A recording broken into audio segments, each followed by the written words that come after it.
Hey friends, before we dive into tonight's story, did you know that nearly 80% of viewers aren't subscribed?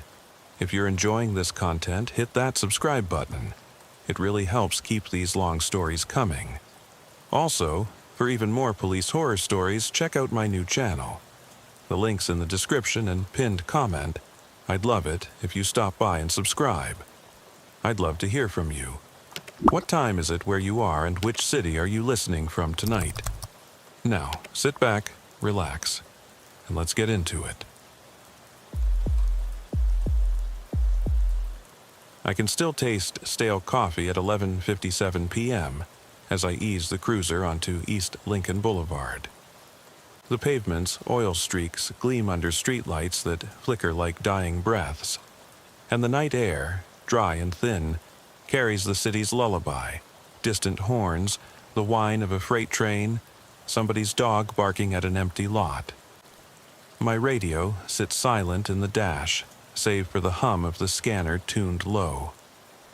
16 years on graveyard, and I've learned that every night out here is equal parts boredom and foreboding. Too much quiet, and my mind starts echoing back things I'd rather leave buried. My partner called in sick today, said her back gave out after last week's foot chase. I told her to take a day, but on my own, every passing minute drags. I check my watch, feel the weight of time stretched thin. 12 nights since the last call that shook me. Tonight feels different, like breathing in deep before a plunge. I inch past shuttered storefronts, a closed barbecue joint with broken neon, a boarded-up gas station where a lone pump stands like a ghost. The sign overhead throbs orange, then dies. I grip the wheel, thumb brushing the textured leather where I keep my notepad and pen. The scanner crackles to life at exactly midnight. I lean forward until my breath fogs the windshield. Unit 5, be advised. Anonymous 911 call. Subject screaming for help. Location, 2400 block of Millwood Drive. My pulse nudges upward. Millwood is half a mile off. Quiet subdivision, no streetlights except one at the corner. Houses spaced wide, young trees planted like sentinels. Empty, except for the echo of someone in distress. I hit the siren for a second, just enough to clear the lane, and flick on overhead lights. Red and blue bleed into fences and hedges as I slow. In my peripheral, I spot form. A young woman standing at the sidewalk's edge, arms wrapped around herself. She looks small under the half-lit street lamp, her dark hair plastered to her cheeks, eyes darting into shadows. I cut the engine and step out, boots cracking on gravel. She bolts before I reach her, feet pounding the pavement. "Ma'am, wait," I call into the night. She halts at the corner, points trembling toward a driveway. "Please, help," she gasps. He's in my house." Her voice sounds swallowed by the dark.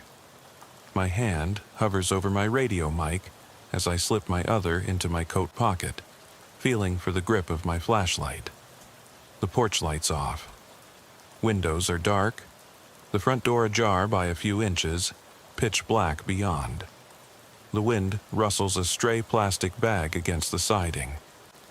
I slip inside, thumb on the flashlight switch, beam cutting a path through the gloom.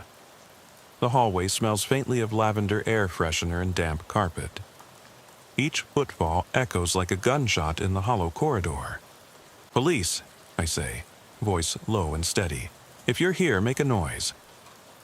Silence. My beam drifts left to kitchen, counters bare, a chair overturned, no sign of forced entry. Then the bedroom door shivers, just a flicker of movement. I draw closer. The light lands on half-open closet doors. He's gone, but footprints in dust show where he knelt, then crawled to the window. They vanish into lawn. I press my back against the peeling wallpaper, heart thumping. No gloves, no mask, just the uniform I've slept in half these nights. My hand itches at my holster. but I force it down. I'm here to listen, not shoot. Another scan crackles. Unit 5, any update? The dispatcher's tone is clipped. I tell them I've got a trespass suspect who might have fled out back. They dispatch K9. I catch the woman shivering on the porch. I hand her my flashlight. "Call your husband," I say softly. "Tell him to stay in the car." She nods, stumbling to her knees. I let her cry while I watch the hedges. Nothing moves. Distant siren wails, then fades. I think I saw a figure slip between two pines. Skinny, hunched, but the shadows swallow it before I can clear focus. Back in the car, I jot notes. No weapons found, no sign of violence, victim reports, male voice inside. I taste bile and wipe my mouth on my sleeve. Odd, I whisper to myself. Why flee before I even got there? My radio lights flicker. No call for the next 10 minutes. So I cruise. I drive past a laundromat sign buzzing in neon at 12:47 a.m. I'm halfway through my write-up for the report when another call drops in. Unit 5, disturbance. An empty car running in the middle of Mallard Way. Mallard Way's a dead end near the industrial park. Large lots, concrete walls, rusted shipping containers behind a chain-link fence. I reverse course. My tires crunch over gravel. The car is a 4-door sedan, doors locked, engine idling. No one inside. The windows fogged over. I approach, hand hovering near my taser. I tap the horn, just twice. The engine roars louder, then dies. I tap again. Nothing. I pull on the driver's door, locked solid. I walk around and peer through back window. A crumpled jacket on the floor. Keys still in ignition. Phone on the passenger seat with notification light blinking. No footprints around, though. I'd expect at least one set. I call it in, check the plate. Registered to someone 3 counties over. No alerts, no amber, no missing person report. I slip back inside my cruiser and punch the window defroster button. Mist clears. I feel eyes on me, like the night itself is watching. I rub my neck. I realize I can't remember the last call I actually locked my doors on. Panic flares, then retreats. I'm a grown man with 2 decades of nighttime under my belt. I can handle an empty car, but why does my chest feel like I just ran the stairwell at the precinct? The dispatcher breaks in. Unit 5. Puppy incident on West Maple. Dog and roadway. I bite back a sigh. I flip on the overheads one more time and head for the next phantom complaint. The cruiser's headlights cut through drifting fog, paint the warehouses in broad strokes of yellow. I wonder who calls 911 for a loose mutt, yet another late-night puzzle. I tap the mic. Copy that. As I pull onto West Maple, the silence weighs heavy again. I scan the empty street for a blur of fur or frantic pause. There's nothing. Just 2-story brick builds, chain-fenced backyards, the low hum of a refrigerated truck parked behind a deli. A solitary street lamp flickers off and on, the bulb struggling for life. I kill headlights and step into the glare. My boots scuff at the pavement. I listen for barking, nothing. Then, there, just beyond the beam, a figure standing by the fence. Tall, gaunt silhouette. No leash, no collar. I fix my beam on it. A German shepherd. Ears pricked, eyes reflecting back like dying embers. I breathe and take a step forward. It doesn't move. I clear my throat. The dog tilts its head as if curious. I exhale and reach into my coat for a half-eaten granola bar. Police officer's dinner, 1 a.m. special, and break off a piece. I toss it slow. It lands 3 feet from me. The dog approaches, sniffs. I remember hearing stories of K9 units going rogue, but this is no trained cop dog, just a stray with keen instincts. I kneel, hold out my hand. Easy, I murmur. Here. The dog eats, then settles at my side. I call through the radio, "Dispatch, I got a dog at West Maple." No owners in sight. Canine's not necessary. Static crackles. "Copy that," comes the reply. The dog stays. I unlock the cruiser's back door and it hops in, shaking off dew from the grass. I close the door gently, turn around, and freeze. Behind me, in the deep shadow of the street lamp, I see another shape. A man, standing 6 feet tall, coat collar turned up. He's staring at me. He isn't holding anything, but I sense calculation in the way he tilts his head. I swallow and call softly, "Hey, did you see this pooch wandering?" The dog whines and rests its head against my leg. The man steps forward, but every step crunches like a gunshot in the stillness. He comes into the light just for a second. Gray hair, hollow cheeks, denim shirt stained at the collar. His lips move, but I catch no sound. He raises a hand, not in greeting, more like a wave, but with too much deliberation. Then he turns and slips between two houses, disappearing. I glance back at the dog, whose tongue is lolling as it pants. My hand hovers over my radio. I tell dispatch I might need an extra unit. Stranger sighted at the scene. They acknowledge. I close the cruiser door, reach for my flashlight, and step out. The dog follows. I sweep the beam across hedges, porches, the crack between a boarded window. Nothing. Just the echo of my own breathing. I look down at the dog's collar. It says nothing but an old phone number etched onto worn leather. I bend and press my palm to its head. It looks up, nuzzles my hand, and I feel that familiar twist of unease. This is no ordinary stray. The night's playing tricks, or maybe it's me. Whatever it is, the dark is listening, waiting for the next call. And I'm the one it's waiting for. I ease back onto the main drag, the cruiser's headlights tracing worn yellow lines through a haze of exhaust and mist. The dog presses against my thigh in the back seat, warm and solid against the chill that's settled into my bones. I flick on the wipers. They squeak once against the glass. A high, lonely sound that echoes through the cab. I glance at my watch. 1:23 a.m. My notes for the empty car and the stray dog are half finished, but already my mind is flicking ahead to the next call. That's how it goes. One unresolved puzzle leads into the next, and if you stop paying attention, the darkness swallows you whole. I turn onto a side street, Millwood Drive, the place where a week ago a terrified woman told me someone had knelt in her closet and then slunk away into the lawn.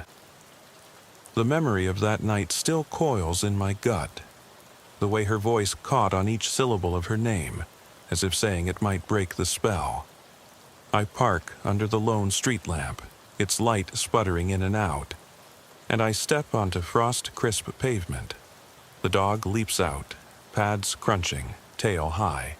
He glances up at me, amber eyes bright, then bounds toward the hedges lining the yards. I follow, flashlight in one hand, ballpoint pen in the other, ready to jot down any sign of life. The houses here are modest, ranch style with low roofs and pale siding that glows when the light hits just right. Windows are dark, shades drawn tight. A fallen branch lies across one porch, splintered wood shining silver under my beam. I stoop to touch it. The bark is brittle, like old bones left out in the open. I stand and sweep toward the next yard. Nothing but leafless shrubs and empty driveways. The dog stops at a gate, nose buried in dead leaves. He whimpers and scratches at the latch. I crouch behind him, shining the light through wrought iron bars. At first, I see nothing. Just the dark gullet of the backyard. Then I catch a glint. A small, round object nestled in straw at the base of a maple tree. I step closer, the ground soft underfoot, and identify it as a kid's toy. Plastic, bright red, the kind of thing you'd kick across a driveway without noticing. But here, in the hush of midnight, it feels out of place. I reach down, fingertips brushing cold plastic. I glance around. No footprints, no tire tracks. The toy could have rolled here after sunset. It could mean nothing. Then the scanner crackles again. Unit 5, possible break, shop at Oak and 5th. Alarm triggered. I curse under my breath. Oak and 5th is 5 blocks east, the corner where Maple Street jogs into a strip of deserted storefronts. I look at the dog, whose ears have perked at the alarm's echo. He whines, then darts off toward the curling fog that climbs from the storm drains. I scoop him up and sling him into the cruiser, locking the leash clipped to the headrest. My boots thud on the pavement as I sprint back to the driver's door, swing in, and peel out. The siren barely cuts through the night, but enough to rattle a shutter.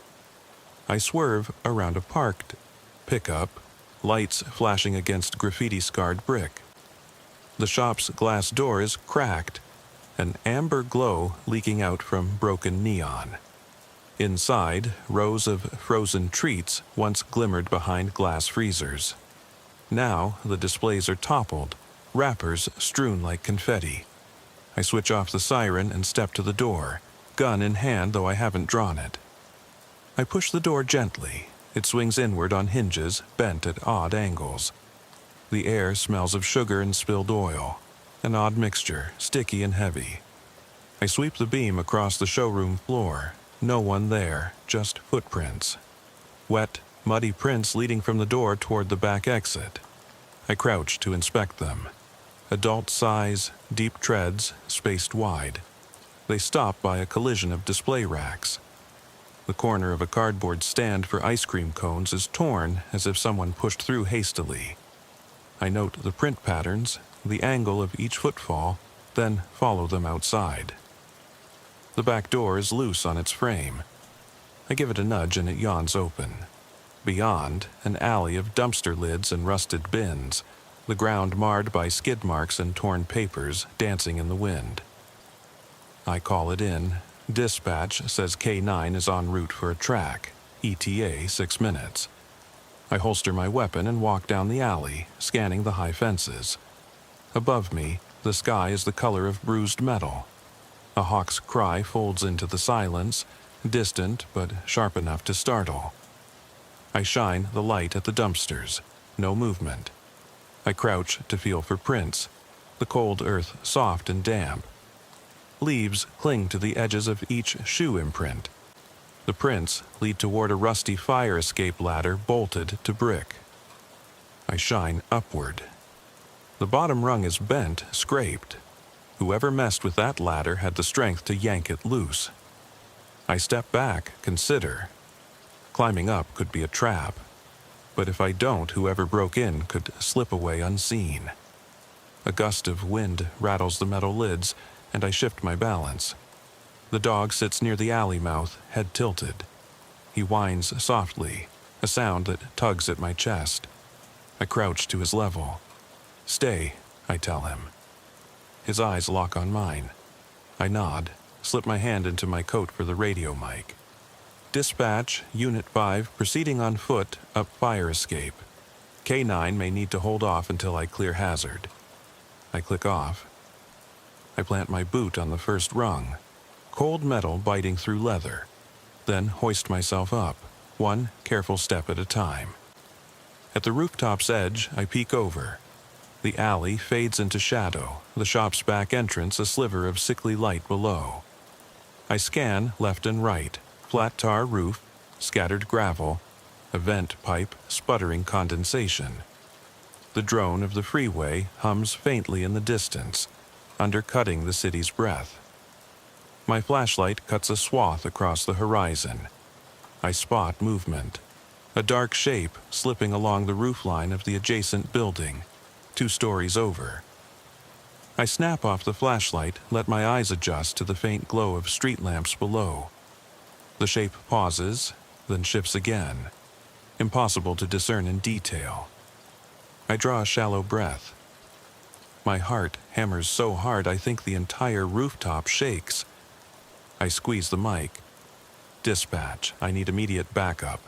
Suspect on rooftop adjacent to fire escape. Possible armed intrusion. My voice is steady. I don't dare show the tremor in my hand. The shape is gone. Only the distant glow of neon from the street remains. I swing my leg over the railing and drop to the gravel surface of the next roof, careful to land silently. My boots sink into loose stones. I crouch, press my cheek against the cold tar. I inch forward, feeling for the edge. I'm close enough to call out if I wanted to. But I wait, breath held, senses straining.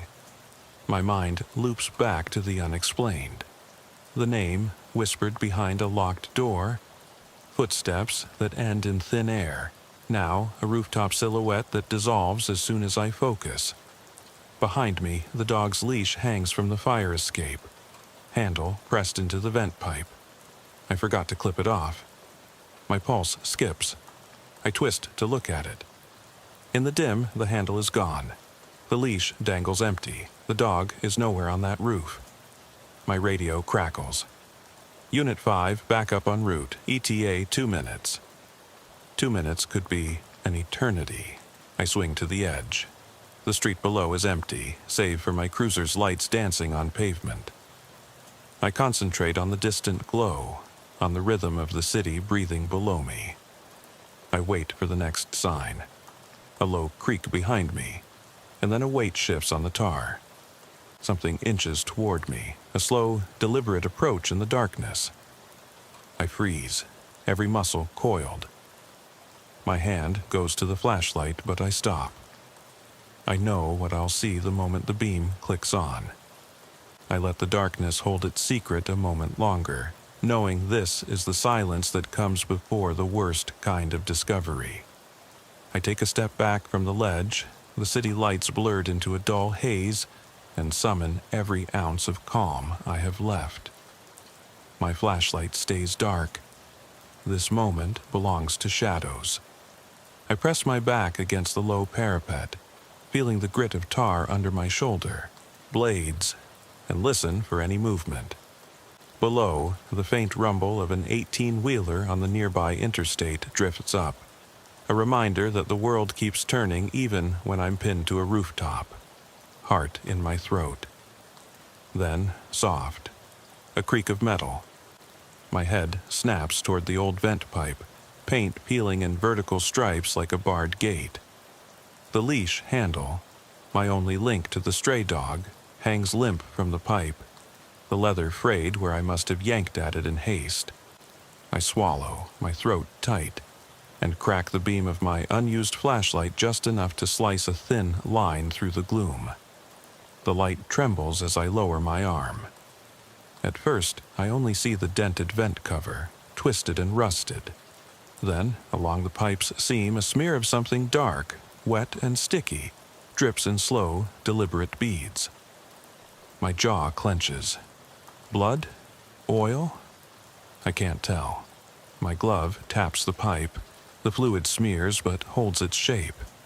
I bring the beam lower onto the gravel below, where tiny prints, barefoot, dot the tar in a strange pattern, as if someone had run in place, spinning on one foot before vanishing into darkness. My breath hitches. I think of the toy in the maple yard, the empty car, the prowling silhouette, each piece drifting loose in the night, refusing to fall into place. I reach out, flick my beam toward the adjacent rooftop again, tracing the broken fire escape rungs. No sign of him.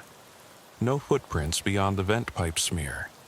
It's as if he melted into the air, leaving only silent evidence of his passing. The scanner chimes, too loud in the confined rooftop air. Unit 5, hostage negotiation team en route. ETA 5 minutes. My hand hovers over the mic, but I don't respond. Hostage negotiation? Someone's extrapolating the worst, and with good reason.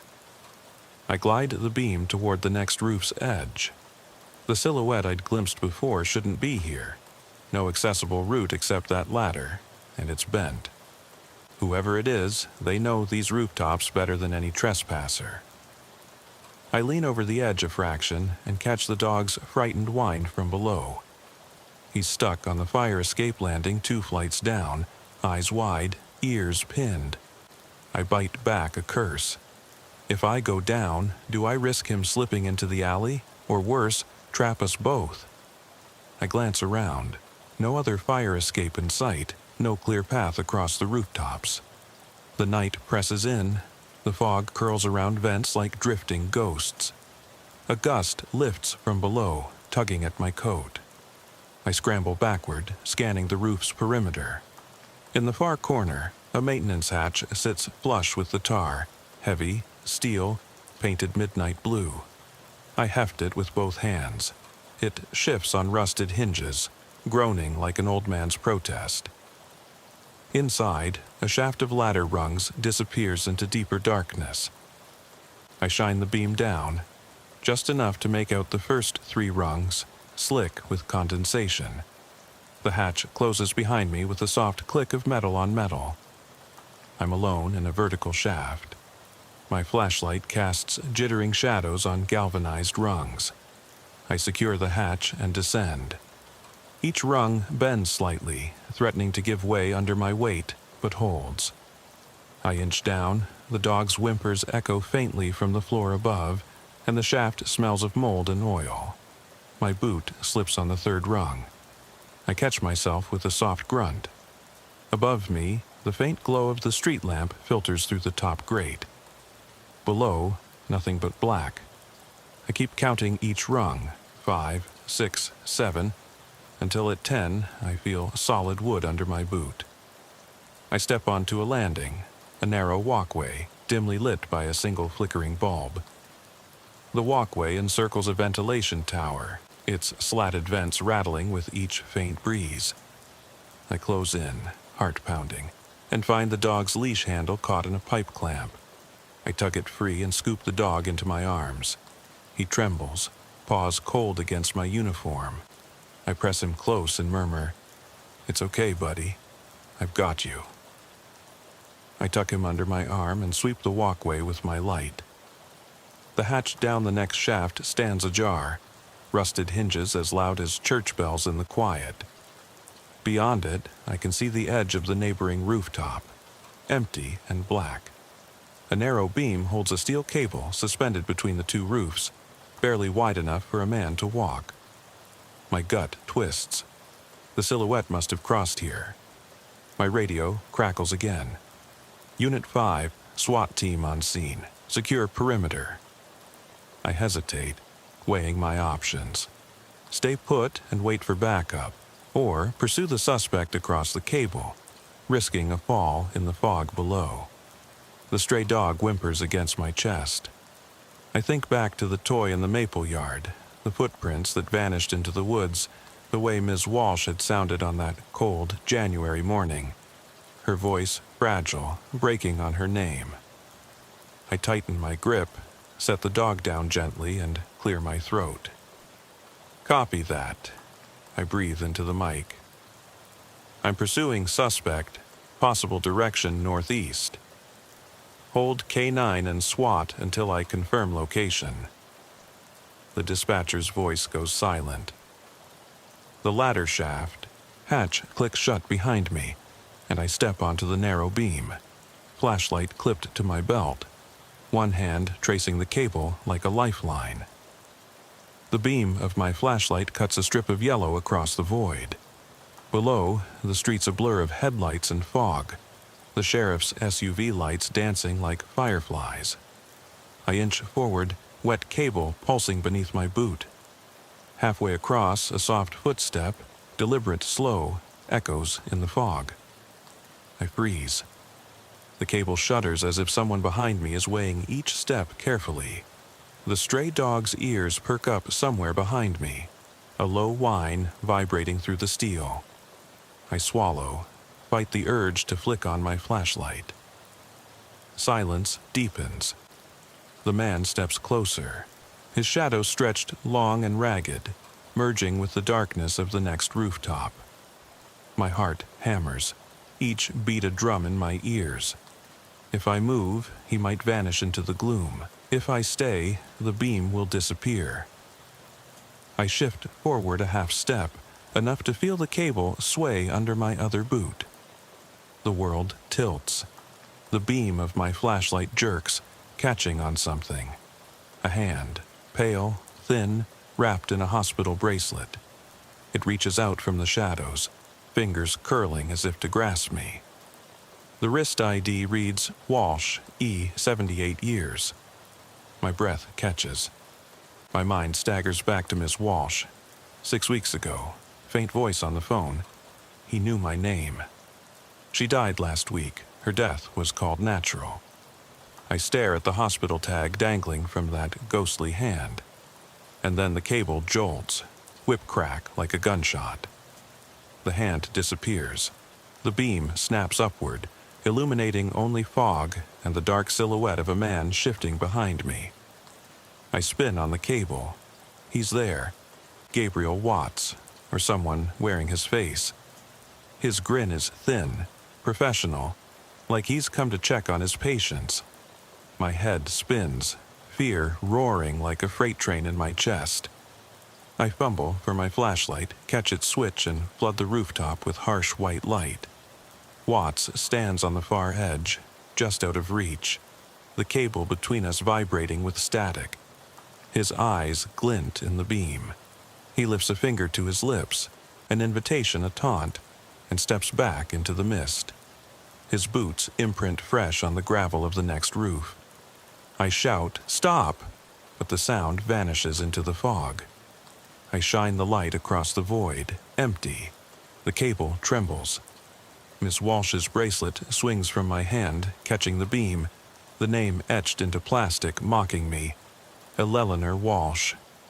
Sirens wail distant on the street below. SWAT lights crisscross the alleys. I stand alone on a narrow cable between two worlds. Daylight and darkness, past and present, life and death. My knees shake, but I remain upright, eyes fixed on the empty rooftop where he stood. Then the beam catches the far edge, and I see the top of a pump dispenser from that boarded gas station, half a mile north. The station where, weeks ago, an old man told me he heard someone call his name before the back door rattled. I realize I've been chasing echoes of a killer's methodical path. Hospital wards to bedside visits, patients' charts to midnight prowls. And now, his pattern has drawn me onto this thin line of steel. I don't move, I can't. The world tilts, the stray dog's whine seeps into my bones, and I know I have two choices. Step forward into the fog after him, or back away, collapsing into the night that's hunting me. My radio crackles. "Unit 5, are you copy?" But I can't respond. Watts's laughter echoes soft and distant, and I remember Miss Walsh's trembling whisper, the call that started it all. He knew my name. I tuck the bracelet into my pocket, tighten my grip on the cable, and whisper, "I know yours, too." I press my palms flat against the cable, feeling the thin vibrations thrum through my gloves. The city below pulses with sirens and flashing lights, but up here it's a different world. One breath held between two hearts, mine beating in my ears, and whatever is still moving across these rooftops. I dial my mic, Unit 5 to dispatch. I catch myself. The radio's useless up here. My voice would carry only into empty air. I close my eyes for a second, taste the copper tang of adrenaline on my tongue, and force myself to look ahead at the span of steel stretching into the mist. Each step feels like trust fall. I shift my weight, heel then toe, guiding the cable's sway. Below, the dog's whine is swallowed by distance. Somewhere down there, SWAT teams fan out, rifles slung, flashlights carving desperate arcs through the alleys. but up here I'm alone with the echo of footsteps that aren't mine, and the taste of fear is familiar, like stale coffee. Ahead, the cable meets a narrow ledge. I step off and stumble forward, boots landing on rooftop gravel. The fog wraps around me, and I wipe sweat from my brow even though the night is cold.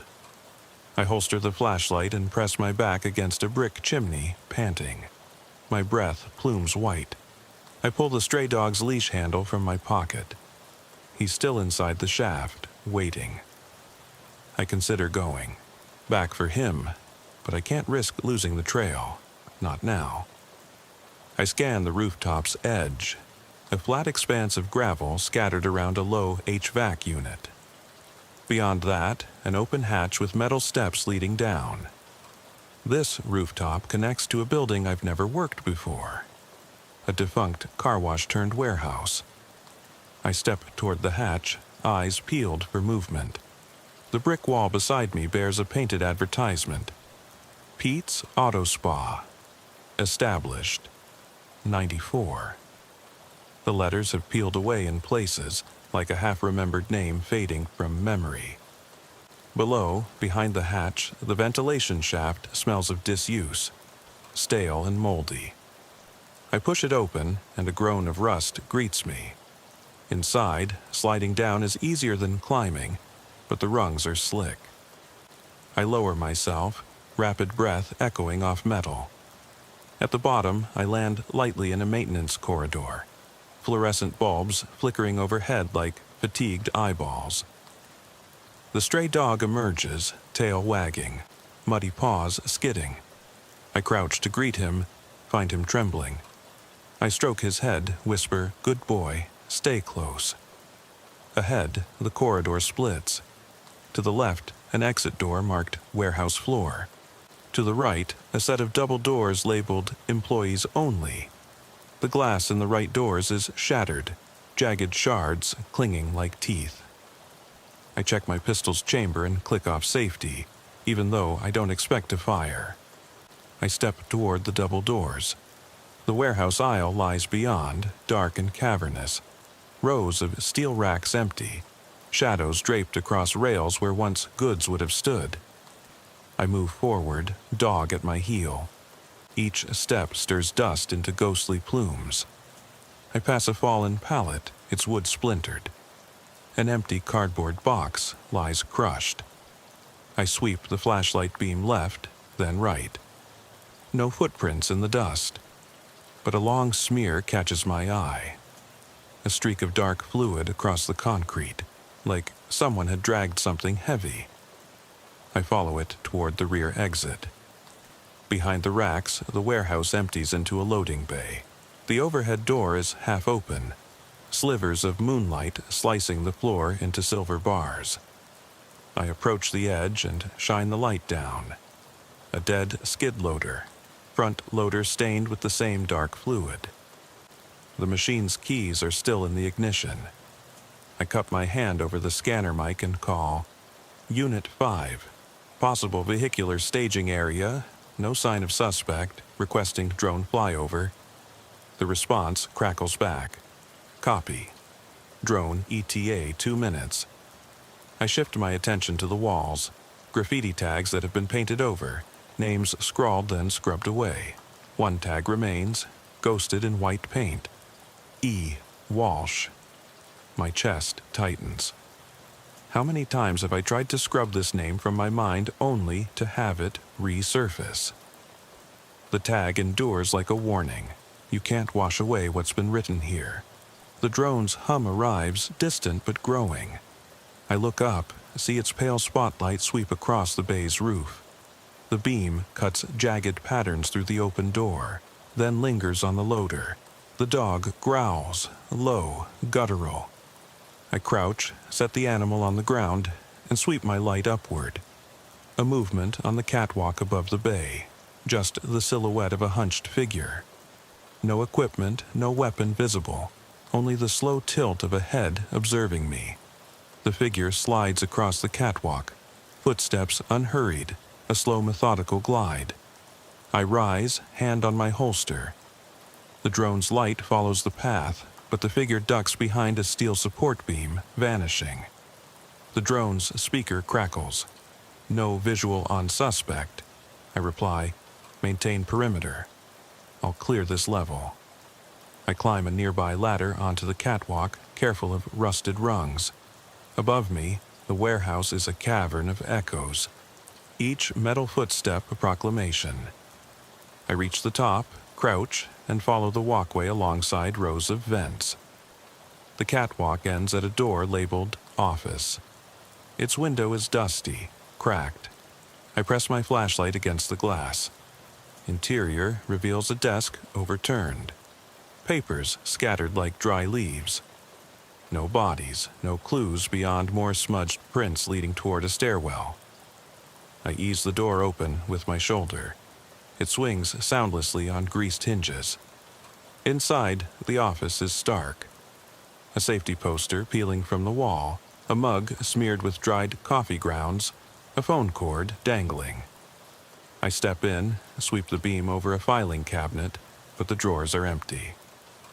I climb onto the desk and peer through a side window. Outside, crates of tires stack under a moonlit sky. I step back down and feel the floor shift, like the building itself is breathing under my weight. Then a faint whisper from behind. I spin, gun drawn, flashlight beam swinging erratically. The office is empty. My heart hammers. I swallow, voice shaking in the echoing room. Show yourself. Only the hum of fluorescent lights answers. I realize my partner's sick call seems a lifetime ago. I haven't heard a voice I trust in hours. I holster my weapon and take a deep breath. Outside, the drone's light pulses through the door window. I walk over, look down at the loader and the yard beyond. A row of shipping containers lines the perimeter fence. The soft click of the window latch behind me makes my blood run cold. I whirl, but there's nothing. Just a phone on the desk, its screen lit with an incoming call. Unknown caller. No number, just the ring cutting through the silence. I hesitate, hand hovering. Who would call me here? I consider walking away, but instinct pins me. I swipe to answer. The speaker crackles. Officer Bennett, a voice rasps. Soft, measured, too calm. I've been expecting you. The line goes dead. The call drops before I can respond. My thumb hovers over the hang-up symbol, but I freeze. My radio bursts alive. Unit 5, command says, hold position. Negotiations team on primary entry. I click off the phone and jam it into my pocket. The dog whines through the floor.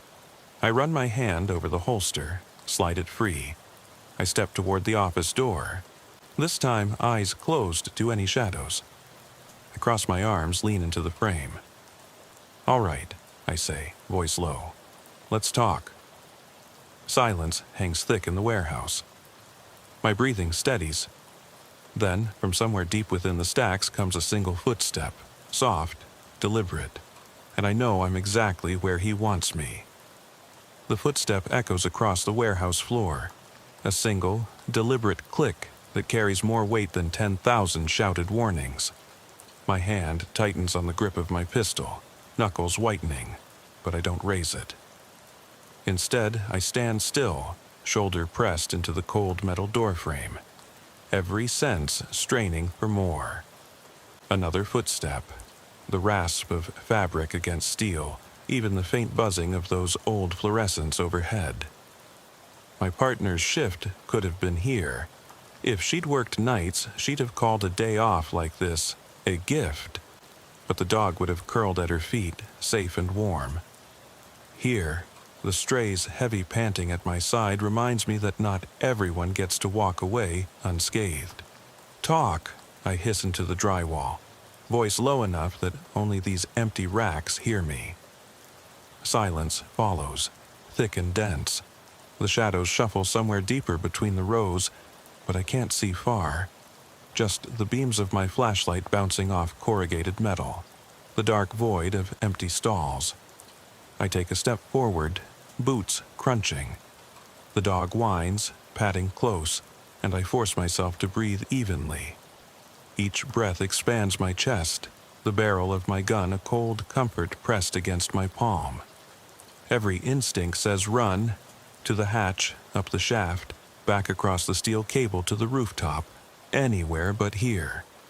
But I'm trapped silently by duty and fear of leaving the dog behind, fear of what might happen if I charge blindly in the dark, fear of what this figure wants. He's laid a trap, and I'm in the center. I inch past the desk toward the rail of the catwalk, flashlight sliding across the metal grating. The walkway splits again, a branching path to the east side of the warehouse where shipping containers block the exit, and to the west where a loading ramp slopes down to the yard. The drone's searchlight sweeps across both options. I follow its arc toward the west end. The beam pauses on a solitary container door hanging open, darkness yawning inside. My footsteps drag me forward. The dog lags a fraction but stays by my heel. I holster my weapon, free my service pistol and chamber a round, my last reserve before I'd have to risk a shot in this echo chamber of steel. I keep the muzzle down, mindful of ricochet, but ready to react. I check my watch, 2:17 a.m. Nearly 2 hours since the first call. Time has folded in on itself. I can't remember if I last ate or blinked. I approach the open container. Rust flakes off the hinges with a dry rattle. I shine my light down into the black throat. The dog shudders behind me, reminding me he's here.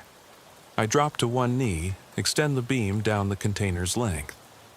I see wooden crates stacked haphazardly, thick shadow pooling at the far end. No footprints on the metal floor, but a smear of that same dark fluid drips along the side wall, curving toward the shadow.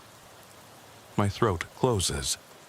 I rise, beam, flicking off the crates and then back to the stain, thicker here, like someone dragged something heavy through the mud before carrying it inside. I swallow and step inside. The door bangs shut behind me and I freeze, breath catching. My hand slides to the handle, thumb on the release, but I don't open it. I don't dare. Instead, I step to the crates and place my light on a corner, spilling a cone of white. I'm surrounded by boxes labeled auto parts. No sign of life, no personal items except 2 pairs of muddy boots abandoned at the far end. One large, one small, both caked in dirt and a dried slick that glints in the beam. I crouch, gingerly place a gloved finger on one boot.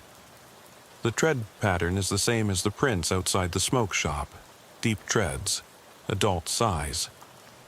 My heart tightens. The small boot is child size.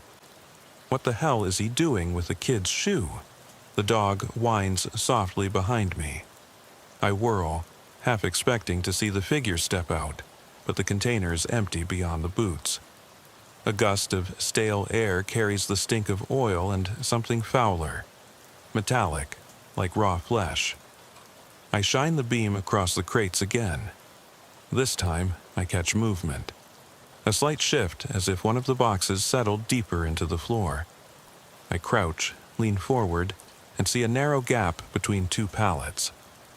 The darkness waits low, like a pit. My pulse pounds. I grip the edge of a crate and pull. It lifts a fraction before the chain binding it groans. Beneath it, the floor is stained with fresh fluid, pooling between the crossbeams. I yank harder. Metal scrapes, echoing like fingernails on chalkboard. The crate slides free, revealing a tangle of rope, a child-sized jacket, and a doll's head. Plastic, its eyes cracked. I jerk back, nearly dropping the flashlight. The dog retreats to my side, yawning. The crate's label faces me, a faded shipping sticker from Dryden Regional Medical Center Disposal Unit. I reel, blood turning cold. He's brought this here, the hospital, Miss Walsh's home. Now this container in a boarded-up warehouse. Each thread of his pattern weaves into a single tapestry of cruelty. I dial the mic. Dispatch. But the scanner's dead. No signal this deep in steel. I whisper, "Damn it." I press my back to the container's side, hold the flashlight near my chest so its beam sweeps low across the floor. I need a plan beyond this. I need to find him or get out. The dog whimpers again, shifting underfoot, and I realize he's staring at the gap beneath the crates, the place the boots pointed. I step closer and listen. A faint rustle, like breath. A soft groan. I swallow, steady my hand, and inch forward. I crouch next to the gap, press my eye to the floor. The beam cuts in and I see feet, bare feet, curled under the next pallet. A hand moves, thin fingers twitching against the metal. My heart hammers and I drop to both knees. "Sir," I say, voice low. "I'm here to help if you're hurt." The groan becomes louder. A rasp of pain or terror, I can't tell. The dog snarls, back hair rising. I reach for the pallet's edge, ready to hoist it and drag out whatever's trapped. But before I touch it, the dust overhead shifts. A shape brushes across the seam of the container's ceiling, sliding toward the open end. A scuff, then a thud as something heavy lands outside. I tense, brace my shoulders. The flashlight's beam dances across the shadowed interior. The dog spins, hackles raised, gaze whipped back and forth. I reach to my belt for the radio again, nothing but static.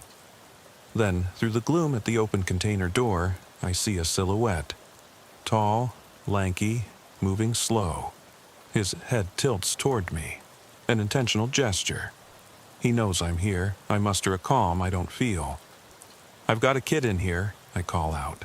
My words hang in the muggy air, no response. Footsteps crunch on the concrete outside. My chest tightens as the beam drifts toward the opening. I cup my free hand around the beam, force it steady and focus on the door. The silhouette steps into view. A man in a nurse's uniform, his pockets bulging with items stolen from hospitals. Pens, clips, a torn name badge. The dog tugs at my pant leg. I catch one glance at the man's face. The same hollow cheeks, the dead eye, and the slight malicious smile. And I know it's him. Gabriel Watts. He raises a hand, winding a syringe from its plastic wrapper, the needle glinting cruel and precise under the beam. For the first time, his face seems alive with anticipation. I rise slowly, backing toward the pallets. The dog barks and nudges at my hip. I can hear the child moaning softly. Time contracts. Me with a gun aimed at a warehouse door. Him with lethal tools in hand. A kid trapped beneath steel. Sirens wail again, muffled but closer. 4 minutes at most. My finger tightens on the trigger. I whisper, "Stop, Watts." This ends now. My voice cracks, but I keep it steady. Gun lowered enough that I could fire without hitting the child. The dog whines, and the child moans louder, ragged and scared. Watts lifts the syringe, flexes his wrist. The metal plunger glints. He steps into the container a foot, his eyes cold. The tarp of steel between us crackles with tension. He smiles, but it's nearer a grimace. His free hand hovers over the gap. I lean forward. "Don't," I say. "This is over." He pauses, just for a second. Enough for me to see the clinic's name on his badge.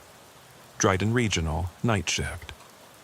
Blood blossoms on the concrete panel beneath his foot. Fresh, bright. And then he speaks, voice soft as a lullaby. I just wanted to hear them say my name one last time.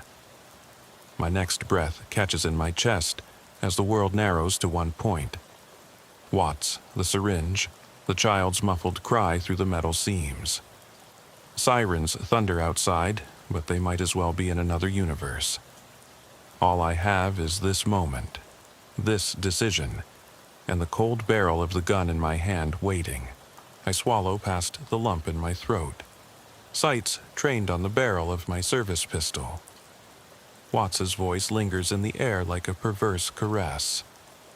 I just wanted to hear them say my name one last time. The child's moan crawls up from beneath the crate, ragged and small. The dog whines at my side, muzzle pressed into my thigh. I flick off the safety, my finger resting on the trigger guard, and take a deliberate breath. "Drop the syringe," I say, voice low but carrying weight. The barrel's dot hovers on his chest, just above the hospital badge. His eyes don't flicker, don't betray surprise. They glint with cold anticipation. For a heartbeat, I think maybe he'll drop it. Maybe he's tired of this, tired of the game. But he lifts the syringe higher, the needle poised like a viper ready to strike. I step forward, boots thudding on metal floor grating, and my voice steadies. "You're done. You failed." The words taste bitter. Sirens have grown louder. Less than 2 minutes away, I can almost feel their pulse vibrating through the warehouse walls. Watts's hand trembles only slightly. The child quiets, perhaps sensing the shift, or feeling the life draining from his own body. "Failure," Watts whispers, shaking his head. "I was perfect." His tone is manic, distant. He presses the tip of the needle against the child's bloated fingers.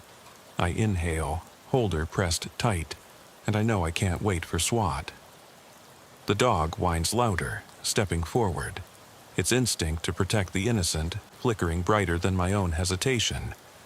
I lower the pistol barrel an inch, aim at Watts's knee. "Step back, now." My voice cracks under the weight of urgency. The metal echoes. He freezes, blade of the syringe wavering. Blood on his glove, fresh, trails from the syringe hub. I see the gash on his left palm, the same hand that wrote patient notes in careful cursive. Eleanor Walsh, secure. Follow-up visit? Yes. "Step back," I repeat. The barrel touches the fabric of his scrubs. He holds the syringe inches from the child's face. I draw in a slow breath, willing the world to freeze. My mind flashes to my family, my daughter's smile, my wife's voice. If I pull this trigger, these hands will never hurt another patient, and a life might be saved. He tilts his head, smile thin as a razor's edge. "Make me." His challenge drips with contempt. I fire. The shot cracks through the container like thunder. Watts's body jolts, the syringe flies, and he crumples against the metal wall.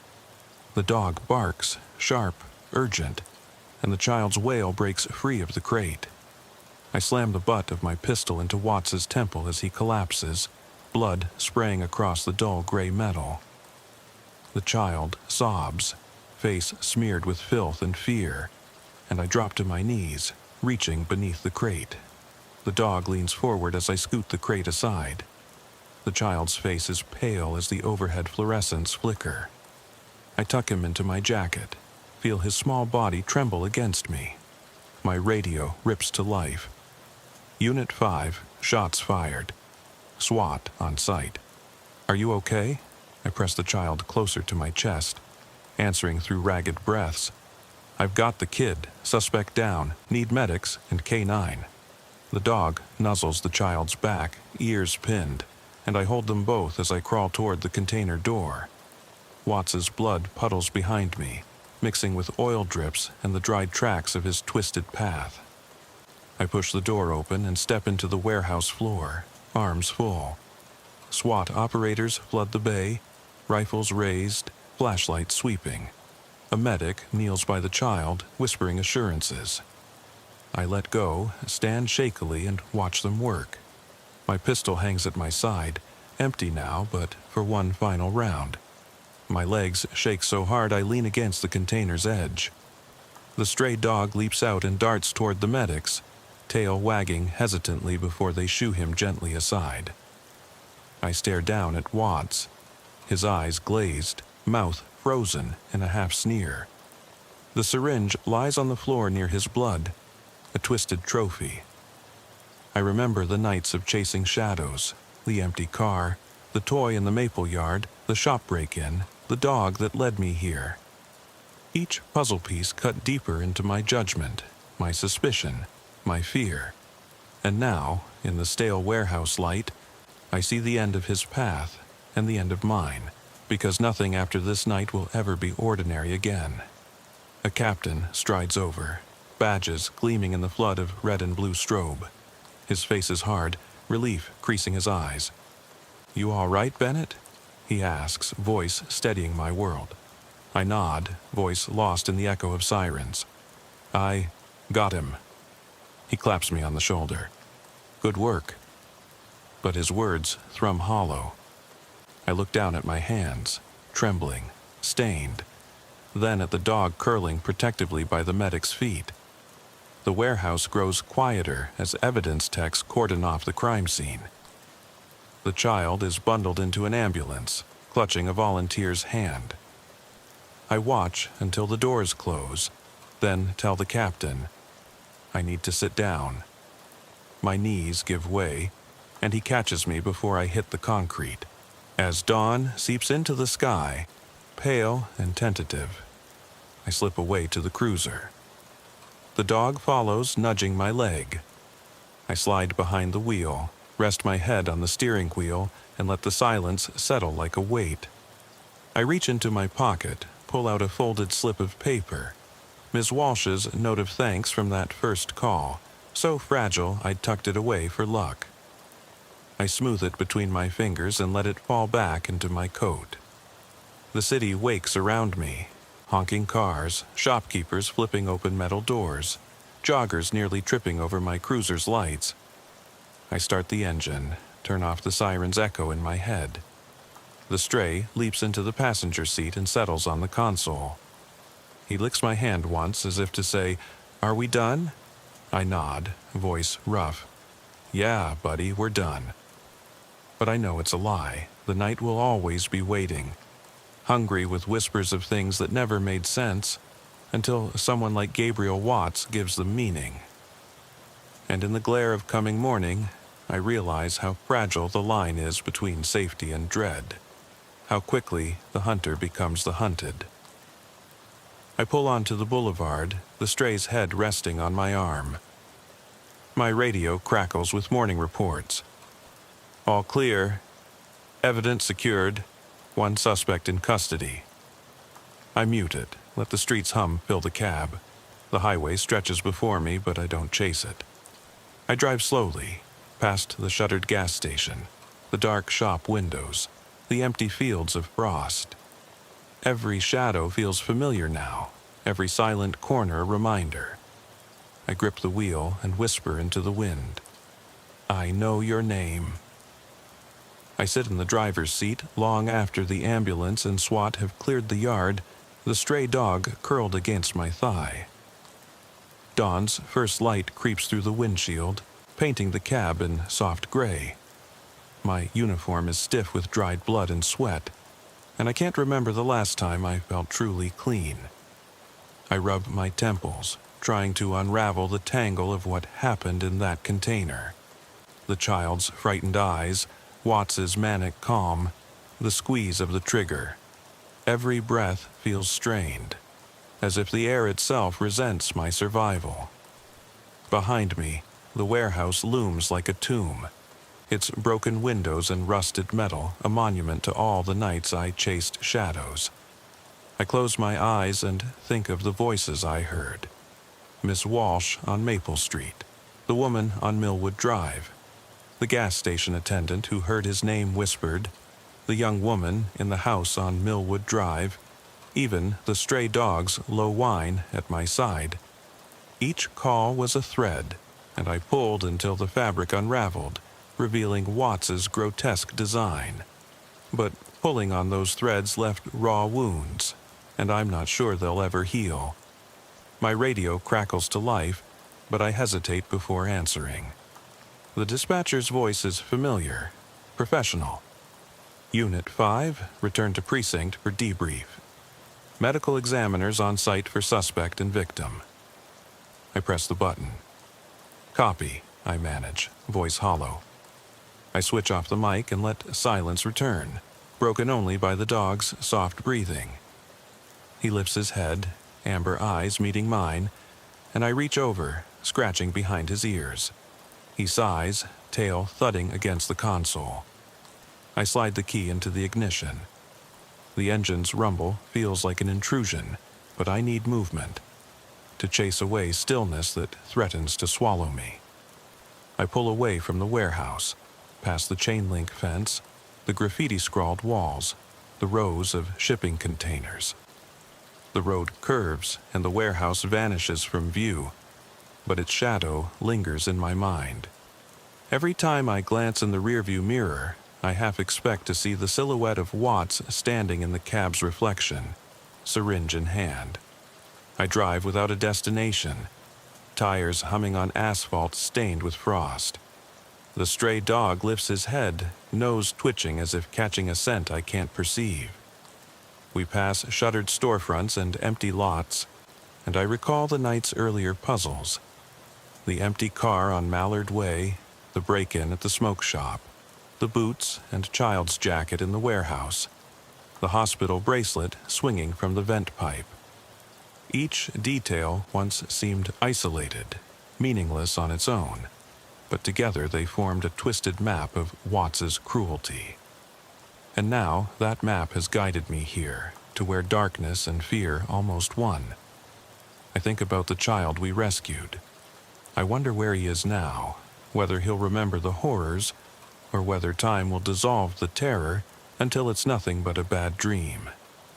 The medic said he'd be all right, that with treatment and counseling he has a chance. I hope that's true.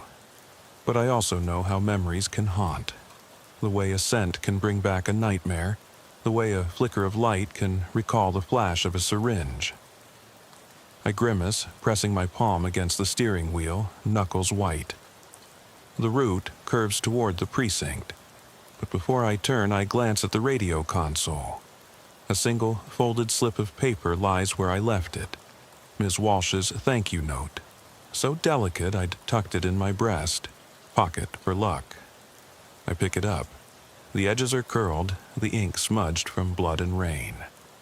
I unfold it. Thank you for listening to me, Officer Kenny. My heart twists. Listening had been the hardest part. Hearing the fear in her voice, believing it wasn't just a prank, and caring enough to follow footprints into the night. I fold the note and slip it into my wallet. Then I look at the odometer. 143,221 miles. I've put more miles on this cruiser than any partner, any patrol buddy. It's almost time for retirement. But after tonight, I don't know if I'll ever feel safe in a patrol car again.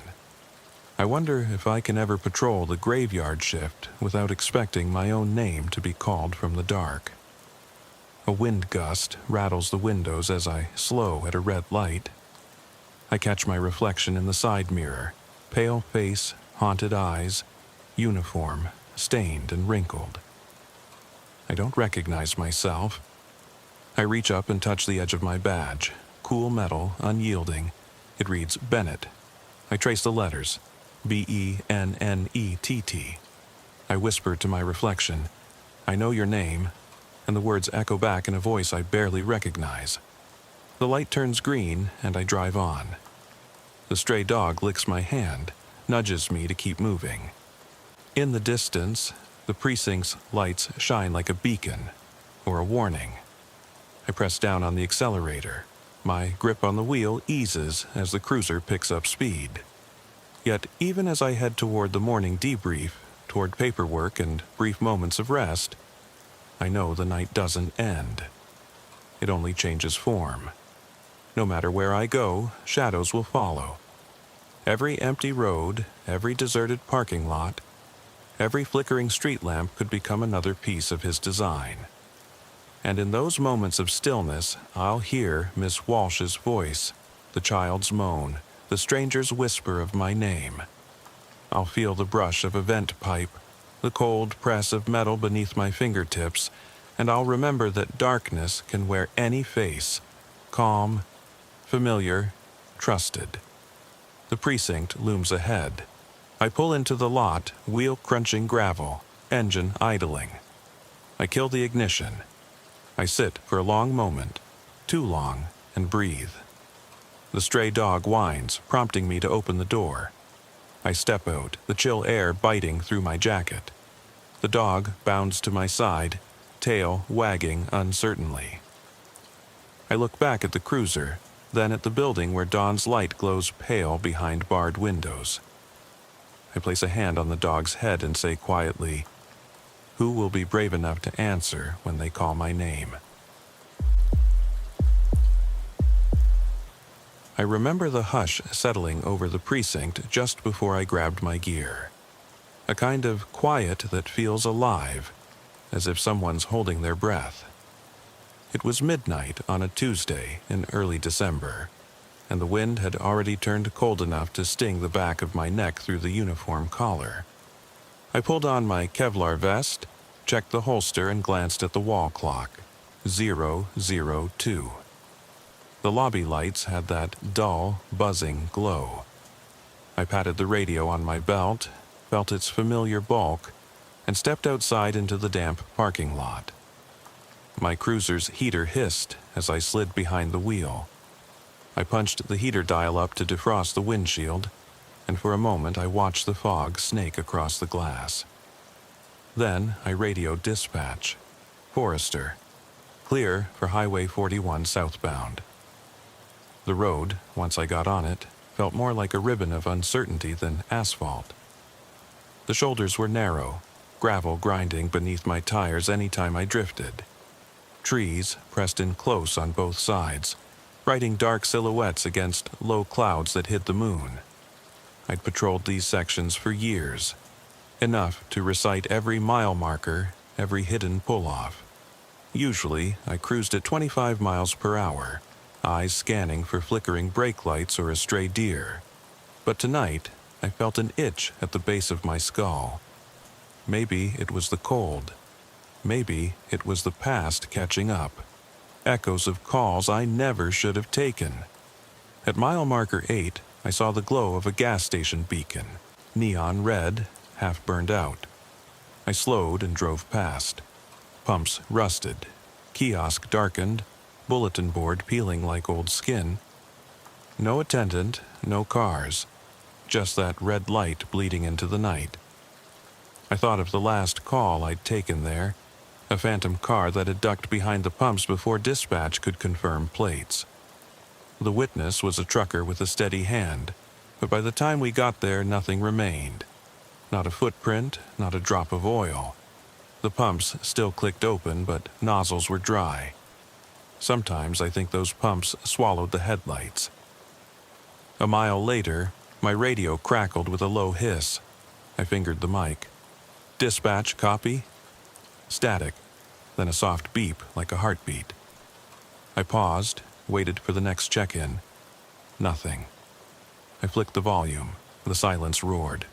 I leaned forward, temperature rising under my uniform, thinking I should turn back. But something in me knew I'd miss whatever came next if I did. At mile marker 10, the highway cut through a clearing where a single stop sign stood, lights long, since torn down. Gravel drifted over the pavement's edge, and I felt compelled to stop. I killed the engine, and the night shifted. Everything felt closer, the scrape of a twig, the damp taste of air against my tongue. I stepped out, flashlight in hand. Its beam split the darkness, revealing nothing but the road's cracked centerline, slicing off into blackness. I circled the cruiser, knuckles white around the handle. No one was out here, at least no one human. I heard the radio spark again, faint whisper at the fringe of hearing. I clicked the mic, voice calm. Forrester to dispatch, I'm investigating. A pulse of static swallowed my words. The silence came back in a rush, as loud as a siren's wail cutting off mid-call.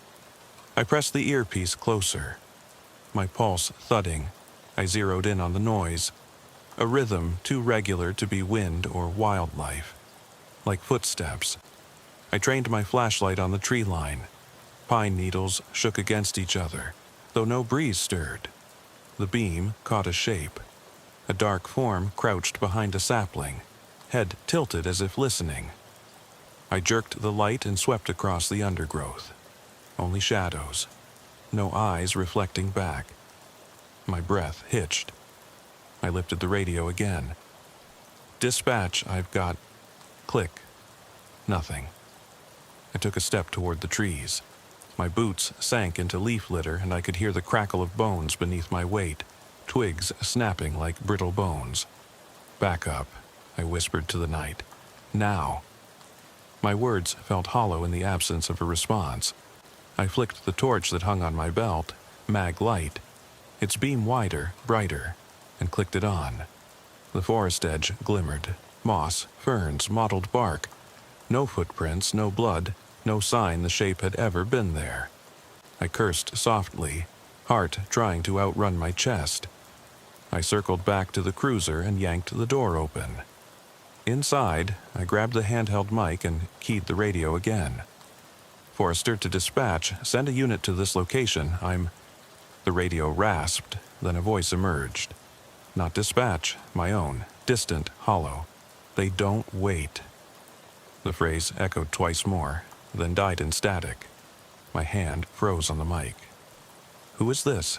I asked, voice tight. Nothing answered.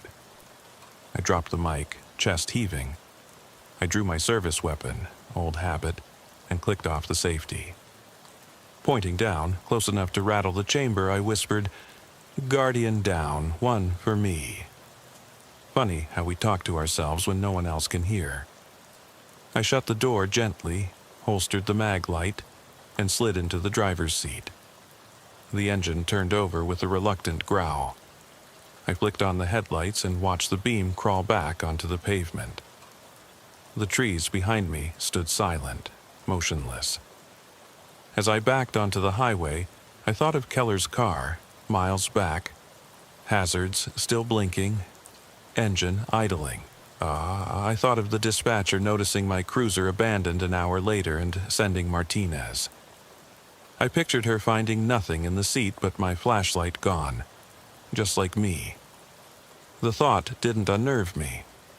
It stung with something more subtle, the uncanny certainty that I'd been seen, not by any human, but by whatever lingered in the shadows between markers 8 and 10. I eased forward, tires crunching on gravel, and turned on the radio. Relief flooded me when dispatch's clear voice answered. "Forrester, come in." I swallowed, knuckles whitening on the wheel. "I'm fine," I said, voice steady.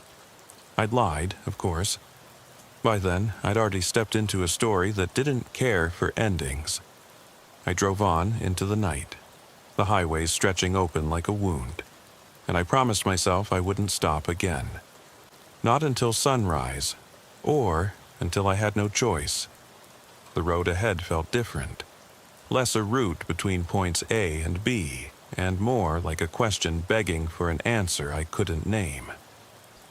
And all the while, behind the hum of my engine, I couldn't shake the idea that someone, or something, was walking just beyond my headlights, matching my pace, waiting for me to realize that I wasn't alone out here.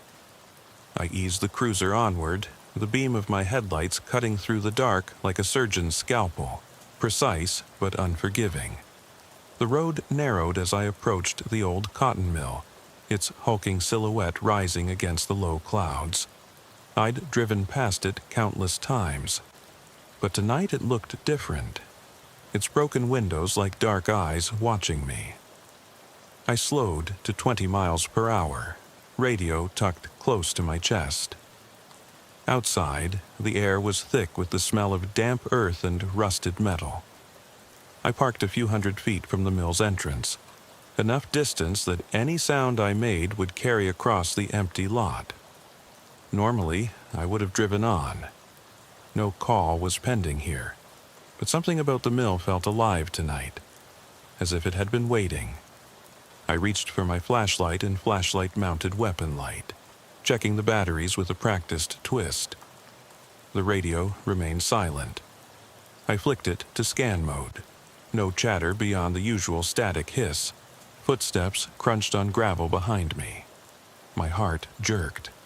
I spun, beam sweeping across the lot, landing on nothing but shipping pallets stacked near the fence.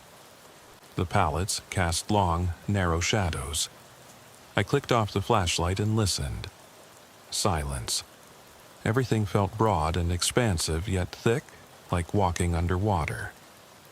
I returned to the cruiser and grabbed my coat. The temperature had dropped, and my breath formed small clouds in the faint glow of the dash lights. I searched the rearview mirror, watching my eyes, as if my reflection might give away what I wouldn't say. Then I stepped onto the asphalt and moved toward the mill, boots grinding in gravel, each footfall timed with the faint whisper of my own breathing. The mill's front door hung slightly ajar, one hinge rusted through.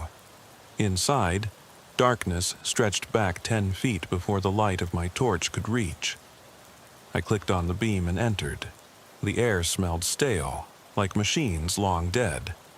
I swept left, broken machinery, oil stains on the concrete floor, a jagged shard of glass glinting in the light. I swept right. Empty crates, tattered wires hanging like drooping vines. No recent footprints, no sign anyone had been here in years.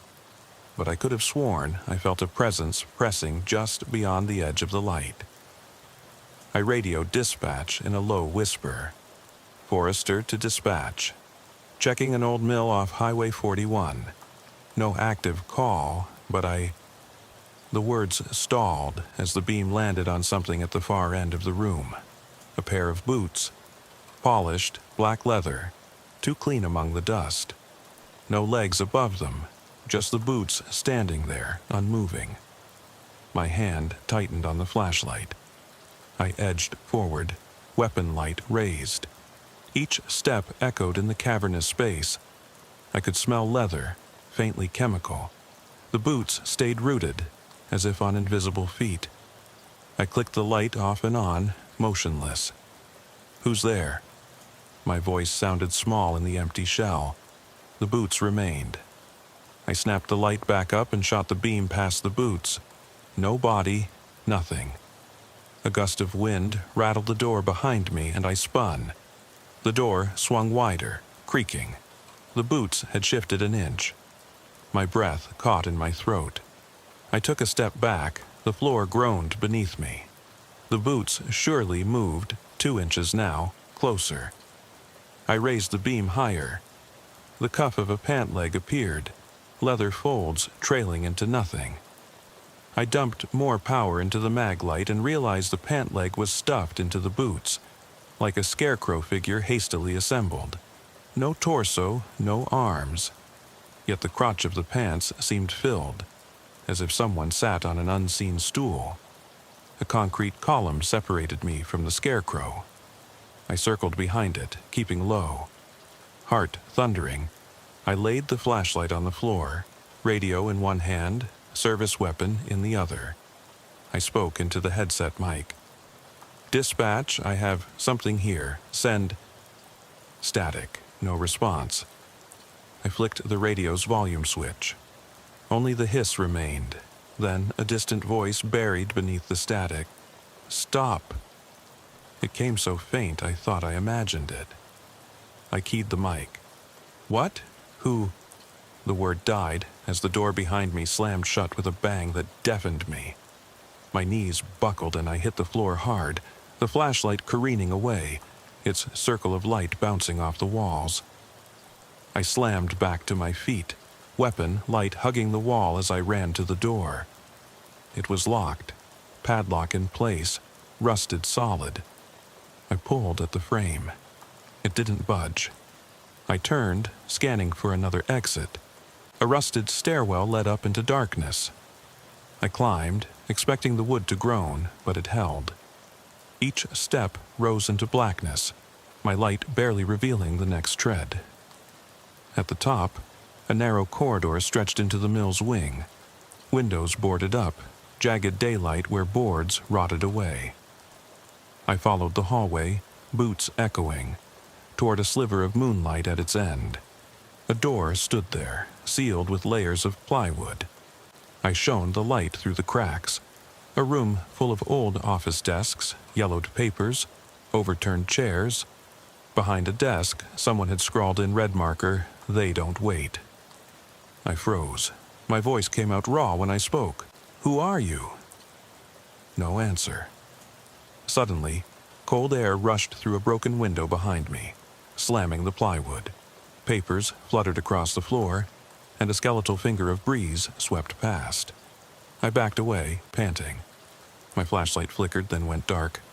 I cursed and clicked it. Dead. Battery drained. I drew my sidearm in my right hand and groped for the radio with my left. Silence. I hissed, "Dispatch, Martinez, anyone."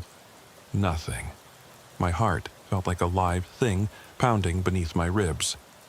I listened for more than sounds. I listened for absence. The corridor lay silent, but I heard breathing, mine ragged. Behind me, the doorway groaned. I whipped around. Plywood bowed inward, as if something pressed behind it. I took a step back, thumb on the hammer of the revolver. The breathing stopped. My ears rang. I raised the pistol, aiming at the wavering plywood. One more step. The wood cracked. I fired. The blast rocked me, smoke curling in the tight corridor. I didn't wait to see the result. I turned and ran, feet pounding down the stairs, through the mill's cavern, back to my cruiser. I fumbled for the key ring and tossed open the door. Inside, I sank onto the seat, shaking, the frame of the car pressing against my back like a cage. I started the engine. It roared to life, and I pressed the wheel hard, fishtailing slightly as I spun onto the highway. My radio crackled. Martinez's voice, urgent. "Forrester, are you okay?" Relief and guilt rolled through me. Something's here," I stammered. "Something's wrong." She came on in full clarity. "I'm on my way. Stay where you are. Don't go back." I nodded before realizing I was alone. My head lolled back against the headrest, eyes closing. In the silence that followed, I heard the engine idle, and then footsteps. In the rearview mirror, I saw footprints appear on the asphalt, damp and fresh, walking toward me. I reached for the radio, hand shaking. "Martinez." My voice cut off as the footsteps stopped at the passenger door. I heard breathing there, soft, measured. Then the unmistakable sound of nails against glass. My heart slammed against my ribs as the footsteps at the passenger door paused. I pressed my palm flat against the glass, trying to find the lock switch without looking. The handle rattled, soft but insistent, like a slow knock on a coffin lid. My breath caught. I knew better than to leave that door unlocked, but my uniform shirt was soaked through the back, cold sweat trickling down my spine. I fumbled for the lock, found it, and slid it home with a click that felt deafening in the cramped cab. The footsteps stilled, and I stared into the mirror, willing myself to breathe slowly, evenly, but the quiver in my chest betrayed me. I reached for my service weapon again, clumsy with adrenaline, and held it pointed at the passenger window. The radio erupted in static, then a distant voice. Not Martinez, not dispatch, but my own. "Don't look back." The words slithered through the hiss and were gone. I yanked the radio's power switch.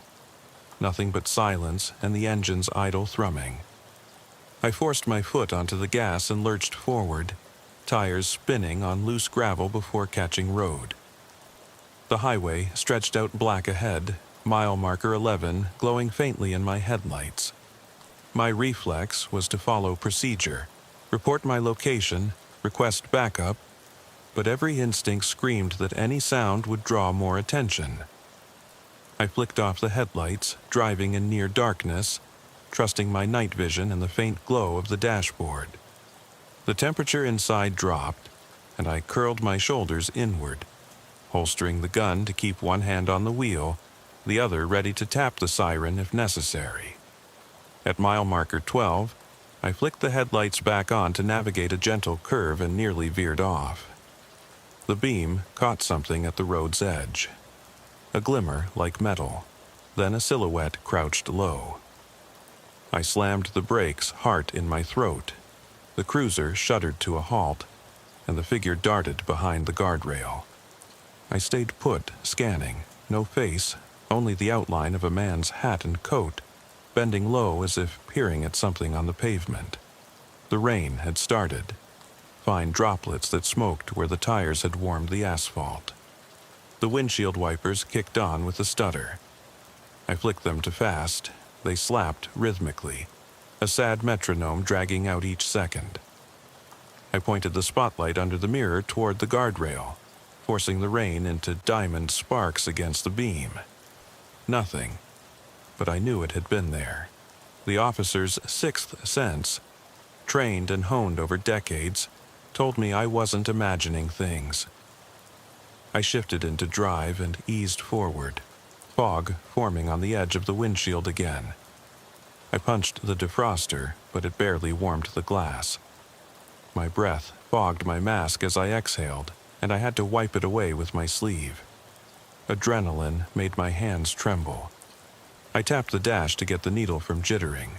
I reminded myself those were ordinary mechanical failures, night shift quirks, wipers that catch, heaters that hiss, but experience whispered that ordinary explanations weren't enough tonight. At mile marker 13, a weathered sign announced Florence County Line. I forced myself to radio. Florence County, this is Forrester. Report any unusual traffic or calls in my vicinity. Silence. I keyed again, static. Then a voice, soft and urgent. Why are you here? My spine tingled. I clicked off the mic. Question unanswered. Intention unknown. The rain began in earnest, pattering on the roof in a tempo that hurt my ears. I watched the bulbs on my overhead console flicker as the cruiser's electrical system drew more juice. My instincts screamed, get to someplace safe. But safe meant leaving Highway 41 alone, a breach of protocol. The thought weighed against the fear that drove my every breath now. I slowed at mile marker 14, where an old service road curved off into a field. I turned onto it, tires spitting mud, and drove until the tree line swallowed the headlights. The undergrowth scratched at the doors as I eased past. I killed the engine again. Darkness pressed in, absolute. I sat in the silence, unsettling and thick, until the rain lulled. I debated stepping out. Search for footprints, a discarded glove, a hint of what stalked me. But I stayed inside, knuckles white on the wheel. The dashboard clock ticked 1:23. 2 hours into the shift. I should have been halfway back to the station by now, but I couldn't leave until I knew what I'd seen, and what had seen me. Then, beyond the cracking of distant thunder, a faint pair of taillights appeared on the highway, weaving through the storm. A civilian car, perhaps lost. Emergency lights off. I weighed my options. Wait for it to pass and risk it stopping, or flick on the cruiser's overhead light to warn it, and risk drawing attention. My finger hovered over the switch. The lights came closer, and I realized the shape behind the wheel was impossibly still. No movement, no reflection of hands on the wheel. The car drew level, passenger window down. "Help me," a voice hissed. But it sounded half-remembered, my own voice pitched low. I nearly jumped out of my seat. The taillights vanished before I could respond. I flicked on the windshield wipers, and when the screen cleared, the road was empty. No other car but mine, idling in the field. I hit the ignition. The engine caught, then sputtered, dying on the second turnover. I slammed my fist against the steering column. Another shift in the wipers and they stilled with a final jerk. I unbuckled and stepped out into the rain, boots sinking into mud. The storm blotted out sound, but I heard a soft humming at the horizon, like an idling engine somewhere beyond the tree line. I pulled my weapon and flashlight from the lockbox, stepping back to survey the open field. The rain pelted my jacket, slicking the fabric tight across my chest. Torn bits of pasture fence creaked in the wind. Something moved at the tree line. Impossibly slow gait, silhouette swaying. I clicked the mag light on, taking aim. The beam struck nothing but waist-high grass. Then came the whisper, clear as daylight. You don't belong here. It came from everywhere and nowhere. My throat closed, and I dropped to one knee, weapon trained but useless against the sound itself. The grass parted, and a figure walked forward, coat dripping, hat brim low. No face, just a darkness within the darkness. I snapped off the mag light, stumbled back, and turned for the cruiser, and found it gone, replaced by the empty field, tire tracks leading nowhere. The world spun, rain slicing across my vision. I stumbled forward, following the tracks as if they might lead back, but each step sank me deeper into mud and questions. And in that field, under low clouds and the dying echo of thunder, I understood the truth. Whatever haunted Highway 41, whatever I'd chased into the mill and through the night, was a part of the road itself, endless and patient, waiting for me to catch up. I raised the mag light again, cannoning the beam across the field, but only darkness stared back. Then, just beyond the drop of the light, I felt it, eyes watching. And I knew I still didn't have an answer. I stumbled forward through the muddy pasture, each footfall sinking me deeper until I was lifting my legs out with effort. The rain hammered down like a warning, and lightning flickered through the clouds, illuminating the field in fractured bursts. I forced the mag light's beam ahead, following the faint impressions of tire tracks that should have led to my cruiser, but the indentations vanished as quickly as they'd appeared, dissolving into nothing more than churned earth. My lungs burned with each inhalation of damp air. My uniform clung to my skin, cold and heavy. A low rumble of thunder rolled overhead, and I raised my eyes to the horizon just as another flash split the sky. In that split-second glare, I saw something perched on a fence post at the field's edge, something that looked like a scarecrow fashioned from road signs and bits of flannel, yet it moved. The head tilted toward me, slow and deliberate, as if studying my every step. I clicked the mag light off to test my nerves. The field fell into pitch darkness, an ocean of black that swallowed the scarecrow and the horizon beyond. "Leave," whispered a voice inside my skull, so intimate I could almost believe it my own thought. I pressed a hand to my temple, as if to pinch away the suggestion, but my fingers found clammy skin and the weight of my helmet. I keyed the radio, thumb trembling. "Martinez, dispatch, anybody." Only static answered, the hiss so loud I could imagine it drowning out the world itself. I realized I'd been shouting, knuckles white on the mic. I exhaled slowly, trying to slow the drumbeat in my ears.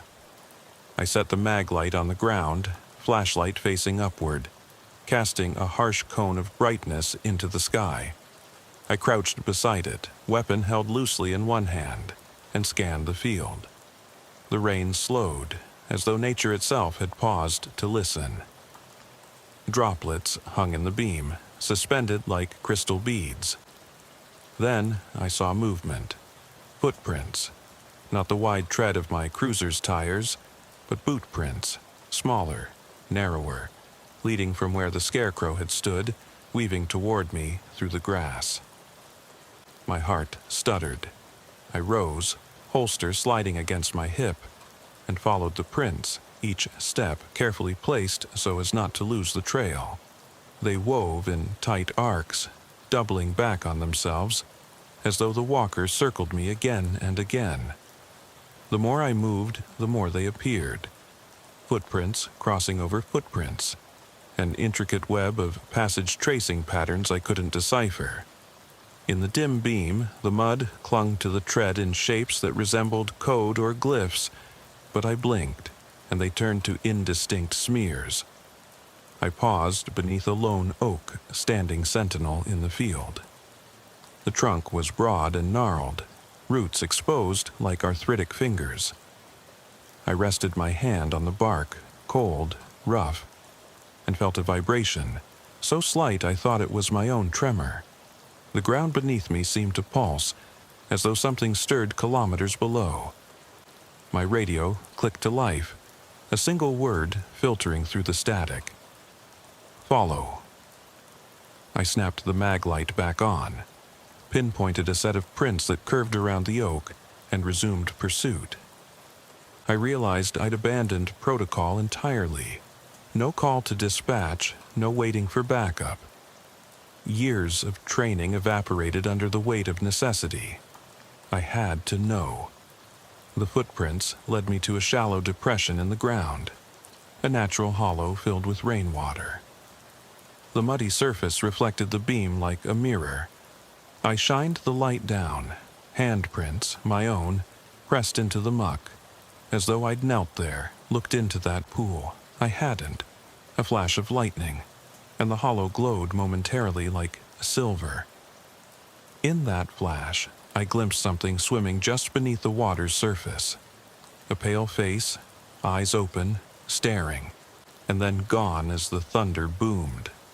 I staggered back, raised my pistol in an instinctive gesture toward the empty hollow. The mag light shifted, revealing nothing but ripples that coalesced into concentric circles, and then stilled. Raindrops began to fall again, harder, as though trying to wash away what I'd seen. I felt a pulse of vertigo and crouched to stabilize myself.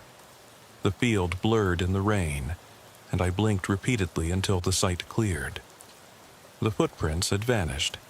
No trace beyond my own, leading in circles around the oak. The scarecrow on the fence post was gone. The field was empty. My radio crackled. "Are you there?" It was Martinez. Her voice was urgent, clipped. I pressed the mic. "Martinez, it's Forrester. I'm out here, on the old service road south of marker 14. I need you to get someone." The mic cut out, replaced by static that hummed like distant machinery. I shook it, cursed under my breath.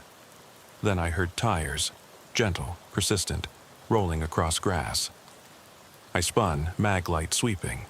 A sedan, not marked, glided into view, headlights off, tail lights glowing faintly. It stopped beside me without a sound. The engine was silent. The driver's door opened. No light inside, no one moved. The second door opened too. No sound of latches, only the quiet click of invisible hinges. Then the line of the roof sagged inward, as though something heavy hunched beneath. I raised the mag light, but my beam passed through the center of the car, a gap, black as a wound. I backed away, my boot digging into soft earth. The grass parted behind me and a figure emerged. A woman, uniformed, badge glinting. Deputy Martinez, her face expressionless under brimmed cap. Relief crashed through me, only to freeze cold when I saw her eyes. They were empty, glazed, unfocused. She stepped forward without sound. I shouted, "Martinez, stop!" But my voice crackled into nothing. She reached out, hand hovering an inch above my shoulder. Her lips parted, and I heard my own voice whisper in my ear, "It's time." She moved closer, slow, deliberate. I raised the pistol to fire, but the cylinder spun blank, no rounds left. My mag light flickered and died. And then the rain ceased. The field lay silent, the sky clearing. When the clouds parted, moonlight splintered across the hollow, reflecting on the puddle. I looked down and saw both of us staring back, her empty eyes my own, wide with dread. I dropped to one knee, mind racing. My breath came in ragged gasps, and I knew I couldn't stay. I pushed past the apparition of Martinez, stumbling toward the service road. Behind me, I heard footsteps, but not mine. They followed, always just beyond the sound of my own boots. I didn't dare stop to look. The sedan's taillights blinked twice, like a slow heartbeat, then vanished into the open field. I burst onto the old road and ran toward Highway 41, letting the wind and faith carry me. The world seemed to tilt, the boundaries of reality fraying at the edges. And as I reached the tarmac, I looked back once, expecting to see the hollow, the footprints, the scarecrow. But there was nothing but grass swelling in the moonlight, and silence waiting to reclaim me. I knew then that whatever had been there, whatever I'd chased through rain and rotted mills, wasn't bound to place or time. It was in the night itself, patient, hungry, and already waiting for the next shift to begin. And that realization, more than thunder or footsteps, was what truly felt like a final warning. The highway's lights shimmered through the rain-streaked windshield as I burst onto the blacktop, boots slipping on the slick asphalt as I sprinted toward my cruiser. My chest heaved, each breath tasting of wet leather and panic. I yanked the door open, dove inside, and slammed it shut. The engine turned over at the first turn of the key. No sputter, no hesitation, and I spun the wheel, tires squealing as I rejoined Highway 41. My eyes darted to the dashboard clock, 1:47, nearly 2 hours since I first spotted that abandoned Civic. My mind reeled, phantom figures, impossible footprints, a hollow sedan, Martinez's empty eyes, all bleeding into one exhausting blur of adrenaline and doubt. I forced the headlights on, must keep the road visible, must keep moving. The rain had tapered off to a light drizzle, tapping on the roof like frantic fingers. I flicked the wipers to intermittent, scanning the roadside for markers. Mile marker 15 glowed in the beam, faded orange against wet concrete.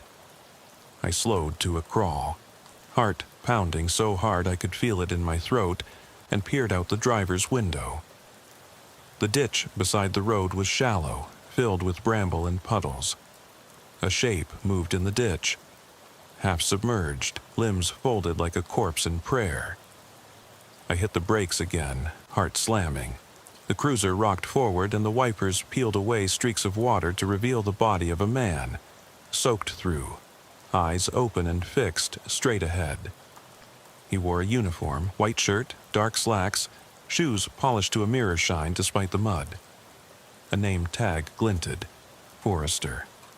My name. I pressed my palm to my mouth to stifle a scream and fumbled for the radio. My voice hitched when I spoke. "Dispatch, cancel." My words trailed off as the figure stirred. The man raised his head, revealing my own face, hollow-cheeked and lined with fear. He turned toward the road, lips parting, but no sound emerged. Then he climbed out of the ditch on all fours, wet uniform peeling from his skin, and stood upright, backlit by my headlights. I slammed the accelerator, tires spinning as I tried to leave, but the ditches on both sides dipped nearly into the woods. The cruiser skidded, and I countered the wheel. The hologram of my face in the ditch remained fixed in the rearview mirror as I fought for control. With a final jerk, the tires caught, and I launched back onto the highway, fishtailing until I straightened out. My knuckles whitened on the wheel. I didn't look back. I poured on speed, 50, 60 miles per hour, until the road straightened and the cornfields on either side blurred into silver stalks whispering in the wind. The radio crackled to life. Dispatch's calm voice. "Deputy Forrester, do you copy? You've been off the air?" I keyed the mic but hesitated. The tape recorded only my ragged breathing and the hum of the engine. Dispatch repeated, "Forrester, respond." My hand closed over the mic. I didn't answer. At mile marker 17, the road intersected with a narrow bridge over a creek. The guardrails were dented, paint chipped away by rust. I slowed to 15 miles per hour and edged across. Below, water flowed black and oily, reflecting the dim glow of the highway lights. I shone my spotlight down and froze. Dozens of faces pressed against the concrete, water swirling at their ankles. Men and women in uniforms I recognized. Keller, Martinez, the first missing deputy, old volunteers, all their eyes fixed upward. Their mouths moved, silent lips forming words I couldn't hear. My breath turned to steam in the cold cab. I leaned forward, squinting. They pressed flat against the concrete, as if weightless, unable to step into the water. One young man reached a hand out, fingertips brushing the underside of the bridge. In the stark beam, I saw blood, red as rust, trickling from a cut on his wrist. The water turned crimson around him. A tremor shook the cruiser. I jolted, hands flying to the wheel. The faces vanished, the water ran clear again, and every drop drained away, leaving only sludge and rotting leaves. The bridge groaned overhead. I staggered back, adrenaline spiking. I refused to look in the rearview mirror, but I saw out. Of the corner of my eye, something perched on the guardrail at the far end. A single, white-gloved hand. I passed under the bridge in a blur, tires humming on pavement. The hum turned to a pulse, echoing in my skull. I checked the clock. 2:03. 2 hours and 6 minutes since I'd started chasing phantoms. The diner at the next junction should have been open. 24-hour breakfast joint, neon sign buzzing. I steered toward the red glow on the horizon. Pulling into the parking lot, I killed the engine and sat in the dark. The sign flickered. Midnight Dine, open. I stepped out, coat flapping in the damp breeze, and walked toward the front door. The windows were fogged. I could hear the scrape of chairs and faint clatter of dishes. I pushed the door. It swung open to reveal empty booths, tables set for two. The lights overhead were dimmed, thermostat low. I advanced, boots echoing on tiled floor. A waitress rose from behind the counter, her uniform pristine, hair pinned back. She smiled, a practiced tilt of lips, and said, "Coffee?" The cup in her hand was steaming, though the diner's coffee urn sat empty. She set it before me and turned to walk away. I grabbed her arm. "Where's the cook? Where's everyone else?" The cup floated off the table, spilling dark liquid in perfect arcs. The waitress turned, glassy eyes meeting mine, but no face looked back, only a smooth mask. She tilted her head and whispered, "You're late." Her voice was a chorus of everyone I'd lost. The booth behind her filled with mist, taking shape. A table set for three. 2 empty chairs, and one with a coat draped over it. I heard my own laughter, faint, taunting. I dropped the coffee, which shattered on the floor. The waitress vanished. The neon sign outside collapsed into static glow, and the diner's lights snapped off, plunging me into darkness. I fumbled for my mag light, heart hammering. The beam stuck at the entrance. The parking lot was empty. No cruiser, no footprints in the gravel. Just one booth's worth of spilled coffee and the echo of a diner bell that would never ring again. Alone again in the hush, I realized the story had changed. I wasn't following phantoms. I'd become one, caught in a loop of roadside horrors with no sunrise to break the cycle. And somewhere inside my mind, a new voice spoke, "Stay." My hand hovered over the door handle. The night outside waited, patient and dark. I swallowed, knowing I had to decide. But as the din of dripping coffee echoed in my ears, I understood that the road had already decided for me, and the only question left was whether I would ever find my way off it. Rain began to fall again as I stepped out of the diner's shadowed doorway, the sticky warmth of the tile floor giving way to chilled night air that settled heavy on my shoulders. The neon sign writhed with failing electricity, its letters blinking in a broken rhythm. Midnight. Ein. I slid my mag light into its holster, fumbled for the car keys in my pocket, and found nothing but loose change and a damp tobacco tin. Panic clawed at my throat. I patted every pocket, empty. My cruiser had vanished again, left behind by my own hands, or by something else that wanted me disoriented. I struck the side of my hip where the lockbox should have been secured, but felt only fabric and the hard outline of my badge. My breath hissed outward in short bursts as adrenaline flooded my system. I dove to check the pavement. No keys, no metal glint. A spent coffee cup lay near the entrance, its plastic shell crumpled like a discarded soul. I raised my eyes to the lot, empty under the spray of rain. The diner lights pulsed once, then winked out entirely. I stood in darkness, save for the street lamp at the lot's edge. I jogged toward it, every footstep soaked into the asphalt with a soft slap. Under its oiled glow, I spotted my shadow, lean, uniformed, hands clenched, and it flickered jaggedly in the puddles at my feet. I half expected another figure beside it, but there was only me in the night. I wiped rain from my brow, forcing myself to breathe. I reached to radio Martinez, apologize for going dark, request backup, anything. But when I lifted my hand to my belt, I realized my radio wasn't there either. My heartbeat thundered. I slid my jacket aside and found only the smooth surface of my shirt's inner pocket. No gun, no radio, no mag light. I was stripped down to the vest, badge, and the uniform that clung to me like wet cotton. The rain intensified, pattering on the street lamp like shards of glass. I made for the road, determined to retrace my steps, to find the cruiser or the keys or the carbine I might need. I walked quickly, shoes squelching, toward the highway junction. The diner's blacked-out sign receded behind me, the world narrowing to the slick ribbon of tarmac and the dull glow of marker 18. I passed mile marker 18, a small metal post leaning crooked, paint flaking. I touched it, cold, and something jiggled in my hand. A car key, my own.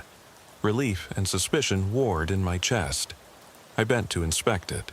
A single embossed badge number on the fob, my number, 1427. No remote buttons, no ignition chip. Just this single cold key. I pocketed it and pressed on. A thin mist curled across the highway, obscuring my headlights. I clicked on my flashlight again, but with the battery long drained, it only flickered. I then remembered. In the diner, the waitress had stocked me with a coffee to warm up. The styrofoam cup sat on a low wall near the lamppost, half full and steaming despite the emptiness. I scooped my hand over the rim as if touching it might bridge reality. The coffee was lukewarm, stale, bitter, and I realized then that I hadn't drunk a drop as the waitress set it before me. Her silent smile and empty face echoed against my teeth. I turned the key in my hand, imagining the cruiser's ignition, and placed the cup beside the marker post. When I looked back, the coffee cup was gone. In its place, a single brown leaf, curled and crisp, covered in droplets that glowed under the lamp's electricity. I crouched and inspected the leaf. Etched in thin scratches across its surface was a set of numbers, 1943. Not a date I recognized, but it felt significant, like a time stamp on something older than me, as if the road itself had been marking years of emptiness. I stood and scanned the tree line. Nothing moved, only the silhouettes of pines, their needles dripping.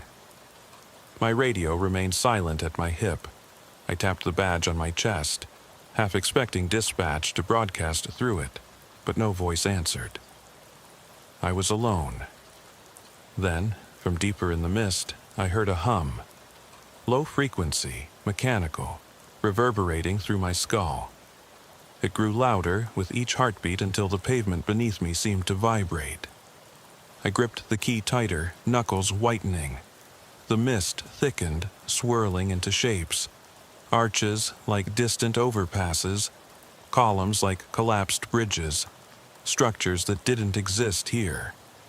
Panic rose, but I held my ground. A faint orange glow appeared in the fog behind me. I spun the key between thumb and forefinger and raised the flashlight once more. The light caught on a distant shape. My cruiser, parked at a strange angle. Headlights off, doors open. Smoke curled from beneath the hood, like breath exhaled from a dying beast. I blinked, and it vanished. I took a step toward where it had been. My foot slid on a puddle. I stumbled, arrowed my flashlight to the ground. The rain paused, every droplet suspended in smell of wet earth. In the beams I saw footprints again, mine, leading from marker 18 toward the vanishing cruiser, then a second set intersecting mine, leading back into the mist. I swallowed hard, the cold key rattling in my palm. I turned to follow the second prints, but the mist parted to reveal a small shed. Rusted metal walls, an open doorway. The hum grew louder here, as though speakers inside emitted a low-frequency drone. The creek's gentle roar had vanished, replaced by this unnatural vibration. I found a crowbar leaning against the shed's frame, black iron pitted with rust. I hefted it, weapon of necessity. I stepped inside. The flashlight beam flickered across the interior. A single row of lockers, dented filing cabinets, and a crude table. On the tabletop lay a pile of objects.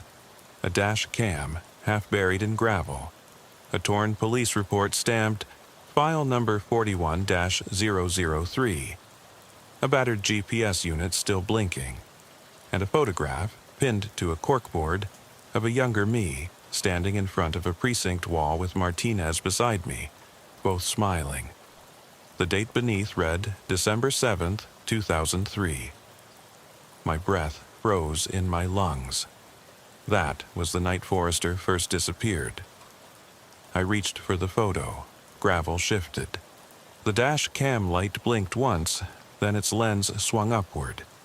It was pointing directly at me. The screen flickered, a live feed of the shed's doorway. Behind me, the doorframe gleamed. I turned. Nothing moved beyond the entrance.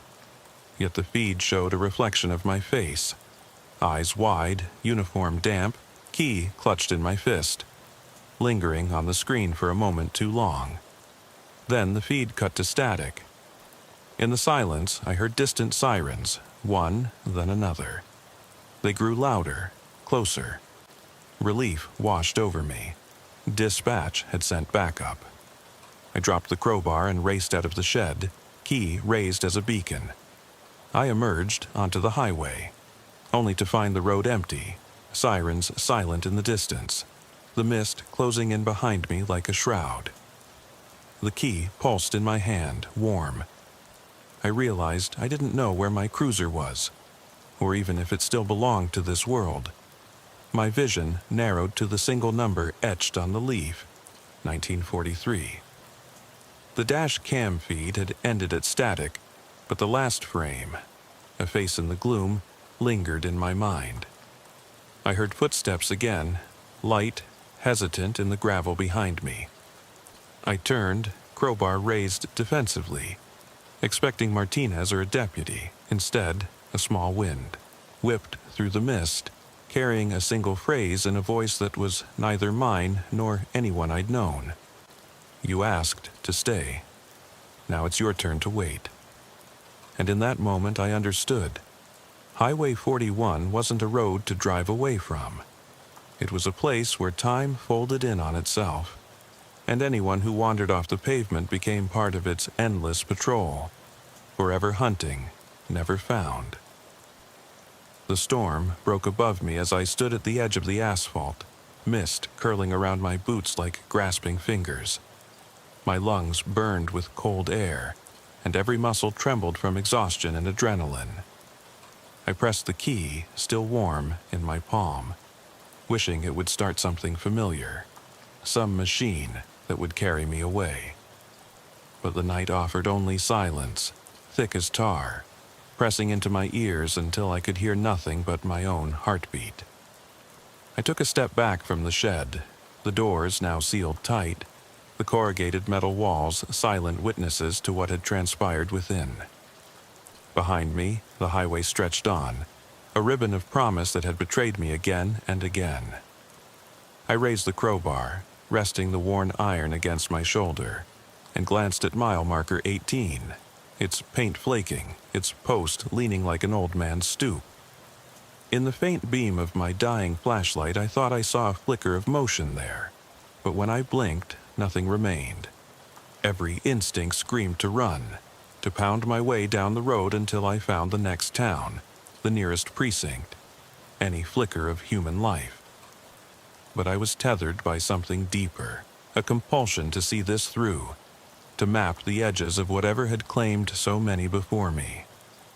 I tightened my grip on the crowbar and advanced toward the marker, the key a leaden weight in my pocket. As I passed, the air shifted, the mist parting for a breath. And in that breath, I heard it. The distant echo of my own transmission, warped and distant. "Don't wait." The words hung in the air, carried on the wind that had no warmth. I spun, flashlight sweeping the darkness, but the source eluded me. Only the road lay ahead, silent and patient. I knelt beside the post, running a finger along its edge. Embedded in the rough metal, carved deep, were more numbers. 1427, the number on my badge. My breath hitched. I had found my number etched beneath the date from the photograph. 2 timestamps, one marking my beginning, one marking the end. The key in my pocket vibrated, a subtle pulse, as though sensing the post's carved digits. I drew it out and pressed it against the metal, expecting nothing. But the key fit into a thin crack along the seam where 2 sections of the marker met. It slid in deep, clicking into hidden teeth. My heartbeat thundered. I twisted. The ground trembled. Roots beneath the asphalt groaned. The mile marker shuddered and swung open like a door. Behind it yawned a narrow passage, descending into darkness. A faint glow pulsed from below, like the heartbeat of something immense. The hum I'd heard in the shed thrummed through the metal, resonating in my bones. I hesitated, knowing every second drew another heartbeat closer, another pair of footsteps behind me.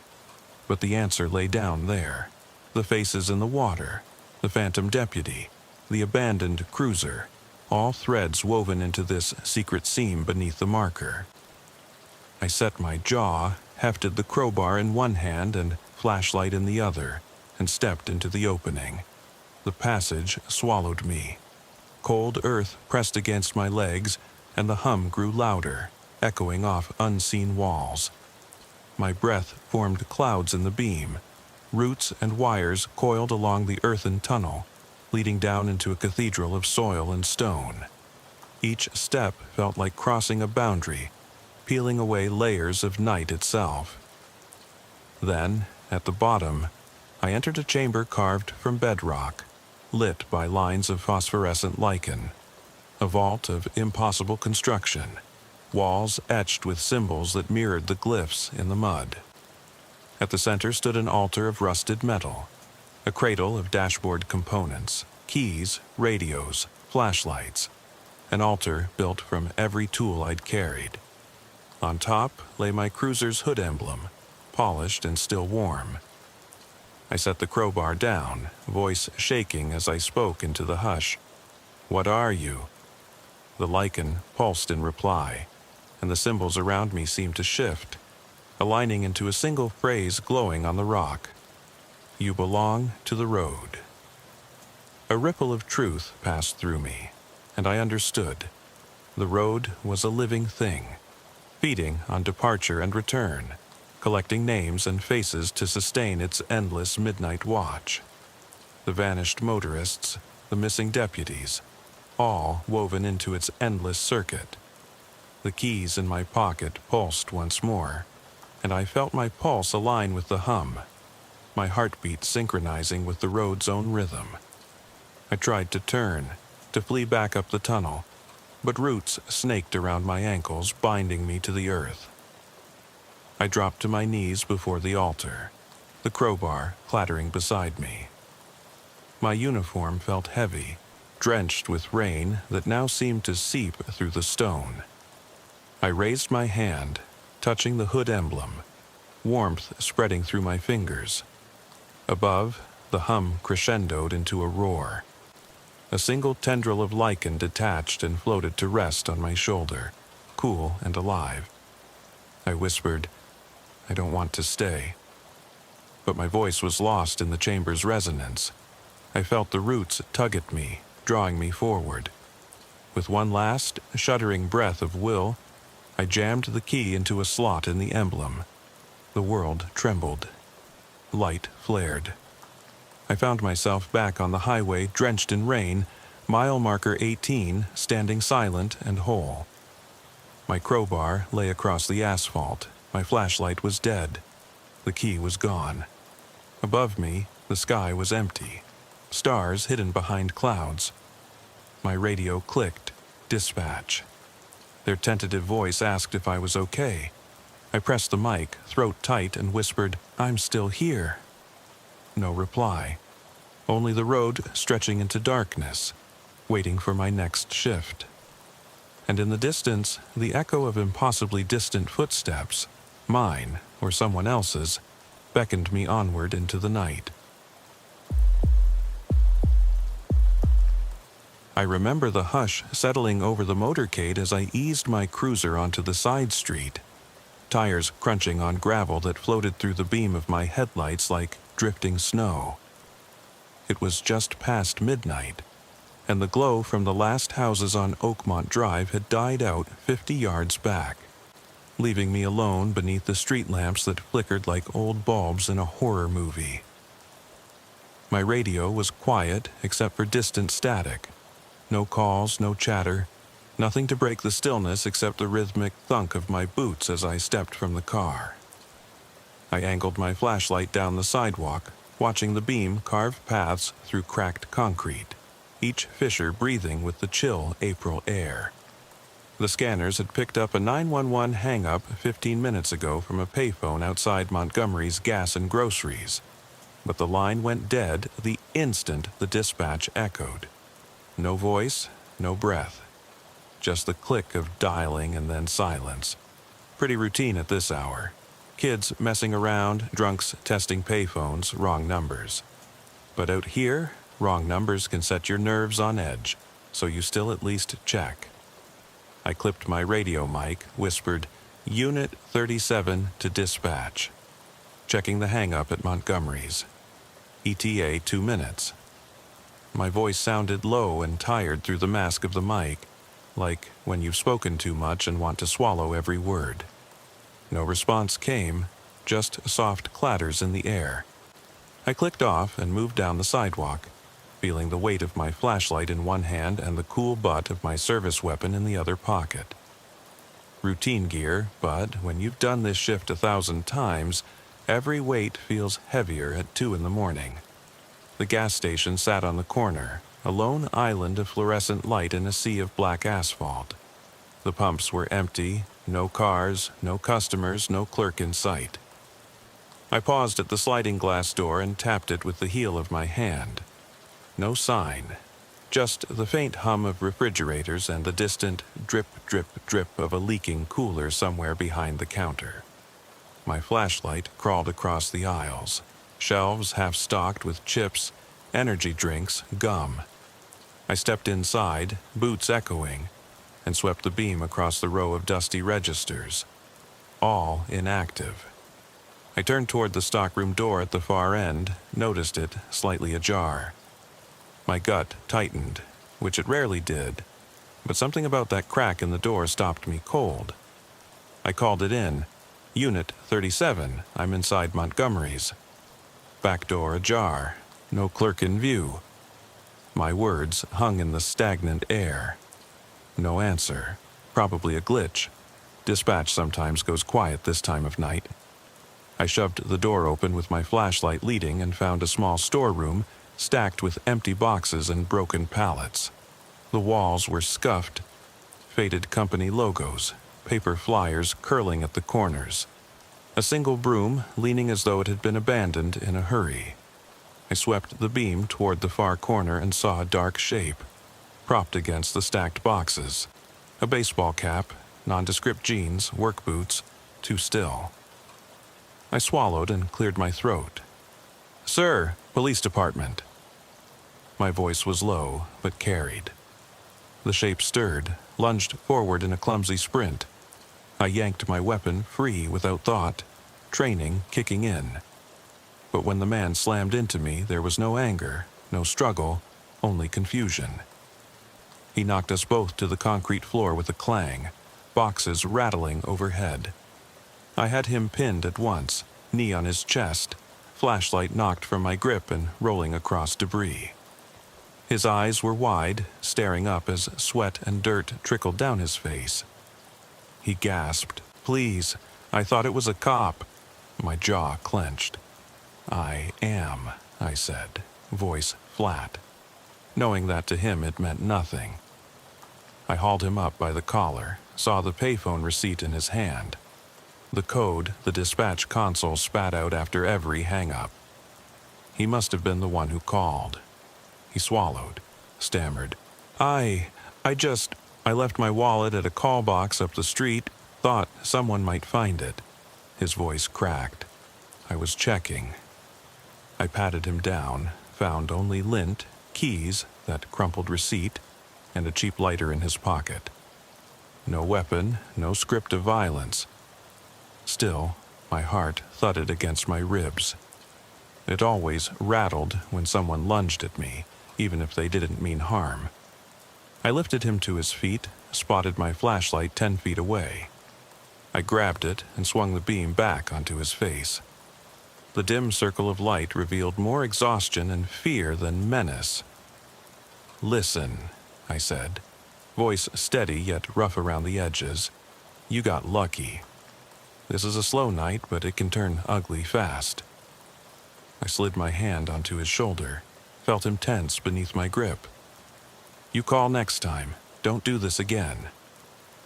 I stepped back, reached for the radio, but before I could speak, his eyes drifted beyond me, to something in the shadows outside the doorway.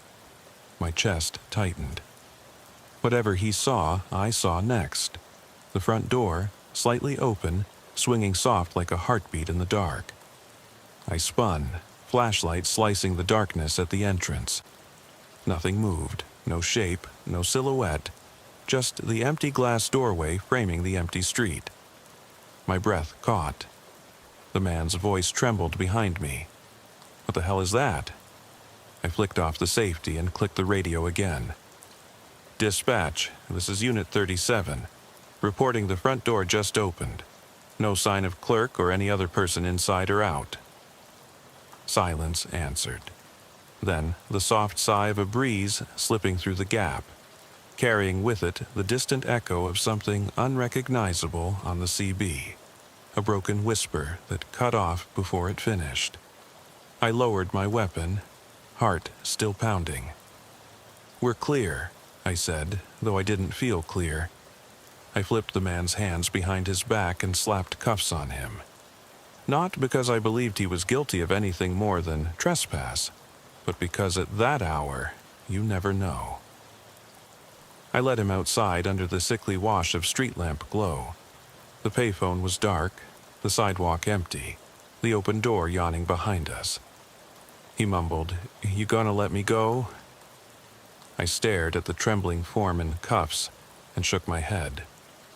"We'll sort it at the station," I said. My voice echoed oddly in the stillness, and for a moment I felt older than I'd ever felt before. Like the weight of every shift, every wrong beat, every unanswered call had settled on my shoulders. I loaded him into the cruiser, closed the door, and watched him in the rearview mirror. His face was twisted with regret, and something like relief that he wasn't alone in that darkness. I climbed in, flicked the siren off, and pulled back onto the street, ready to log the incident. But my eyes kept darting toward that ajar door at Montgomery's, wondering who had left it, and why no one answered when I called.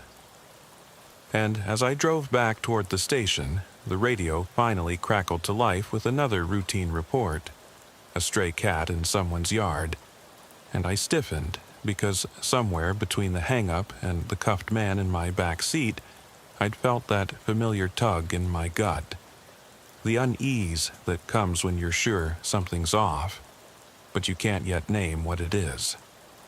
I pulled the cruiser into the parking lot of the station and killed the engine, but I didn't reach for the console lights or open the rear door right away. Instead, I sat there in the damp glow of the overhead lamp, listening to my own breathing and trying to calm the tremor in my hands.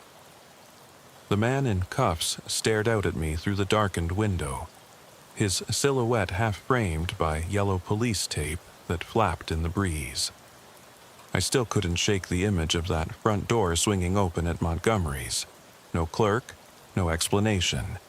And now a stranger in my back seat whose only crime might have been curiosity. Finally, I unclipped the mic. "Dispatch, this is Unit 37. I'm at the station with one in custody for trespassing. Stand by for booking." As the radio crackled its acknowledgement, I reached across the console, unlocked the door, and opened it, letting the stale night air flood the cabin. The man climbed out and stumbled toward the booking room, head bowed but shoulders rigid. I gave him a nod, more out of habit than anything, and watched him go, then closed the door and let the click of the lock echo louder than I wanted it to. I headed inside, the fluorescent lights buzzing overhead, peeling back the weight of the night. The booking desk was empty. The clerical chair spun away from the keyboard. I set my flashlight and cuffs on the counter and cleared my throat. My name and badge number went into the report, a sketchy narrative of what had happened at Montgomery's. I wrote, "No sign of clerk," 3 times, like a mantra, hoping someone reading it the next day would feel the same chill I did when that door swung open. But even as I typed, the words felt hollow. They didn't capture the low, metallic click of that door hinge, or the sudden sense that someone, or something, was just beyond the threshold. They didn't explain the way the man in cuffs glared back at the empty lot, half expecting him to see another shape in the dark. By the time I finished, the station was quieter than it had been when I arrived. Only the distant hum of the refrigerator and the scrape of chair legs on the linoleum punctuated the silence. I stepped away from the desk and wandered toward the evidence lockers, hoping the familiar routine would settle my nerves. Inside, rows of numbered shelves held cases from petty larcenies to more serious offenses, each tagged with barcodes and dates. I keyed the door open, slipped in, and took a breath, smelling the faint scent of cardboard and steel. I stared down the aisles, my reflection warped in the polished glass of evidence bags. Somewhere in those lockers belonged the notebook I'd confiscated, the one with the surveillance notes, security codes, and patterns of people's lives. I thought about that book sitting in cold storage, its pages etched with other people's routines, their vulnerabilities laid bare. And I wondered how many nights I had spent collecting details in my own notebook, logging license plates and foot patrol observations, all in service of keeping people safe. A soft beep from the radio jolted me. Unit 12 to dispatch. Possible hit and run on South Elm. I tapped my mic. Unit 37 en route. The calm of the station shattered in that instant. Another call, another code, another moment demanding action. I shut the evidence locker and grabbed my flashlight and radio, feeling the familiar weight of both settle in my hands. Outside, the night was heavier. The moon was hidden by clouds, and the street lamps cast more shadows than light. I jogged to my cruiser, the gravel crunching underfoot, every sound amplified in the silence. As I pulled away, I glanced back at the station's dim windows. No movement behind them, just a blank stare. But I knew what was locked away inside. Fragments of lives, secrets whispered on shift, and the realization that everyone's safety was only as strong as the person wearing the badge. The radio crackled again. Suspect description: black SUV, last seen eastbound. Victim's report says struck at speed, didn't stop. Witnesses hazy. I flicked on the overhead lights and turned onto South Elm Road, the glow revealing a slick sheen on the asphalt from an earlier rain. I drove fast, but not reckless. Years of training reminded me that haste could kill as easily as the impact of a speeding vehicle. As I approached the scene, the street curved gently between rows of shuttered storefronts. Neon signs flickered off and on, their colors bleeding into one another like ghosts of commerce past. I slowed and parked myself about 50 feet from a lean-to of traffic cones, then stepped out, boots thudding, flashlight and weapon raised. I scanned the storefronts. No broken glass, no skid marks, just a pool of dark fluid glinting beneath a single street lamp.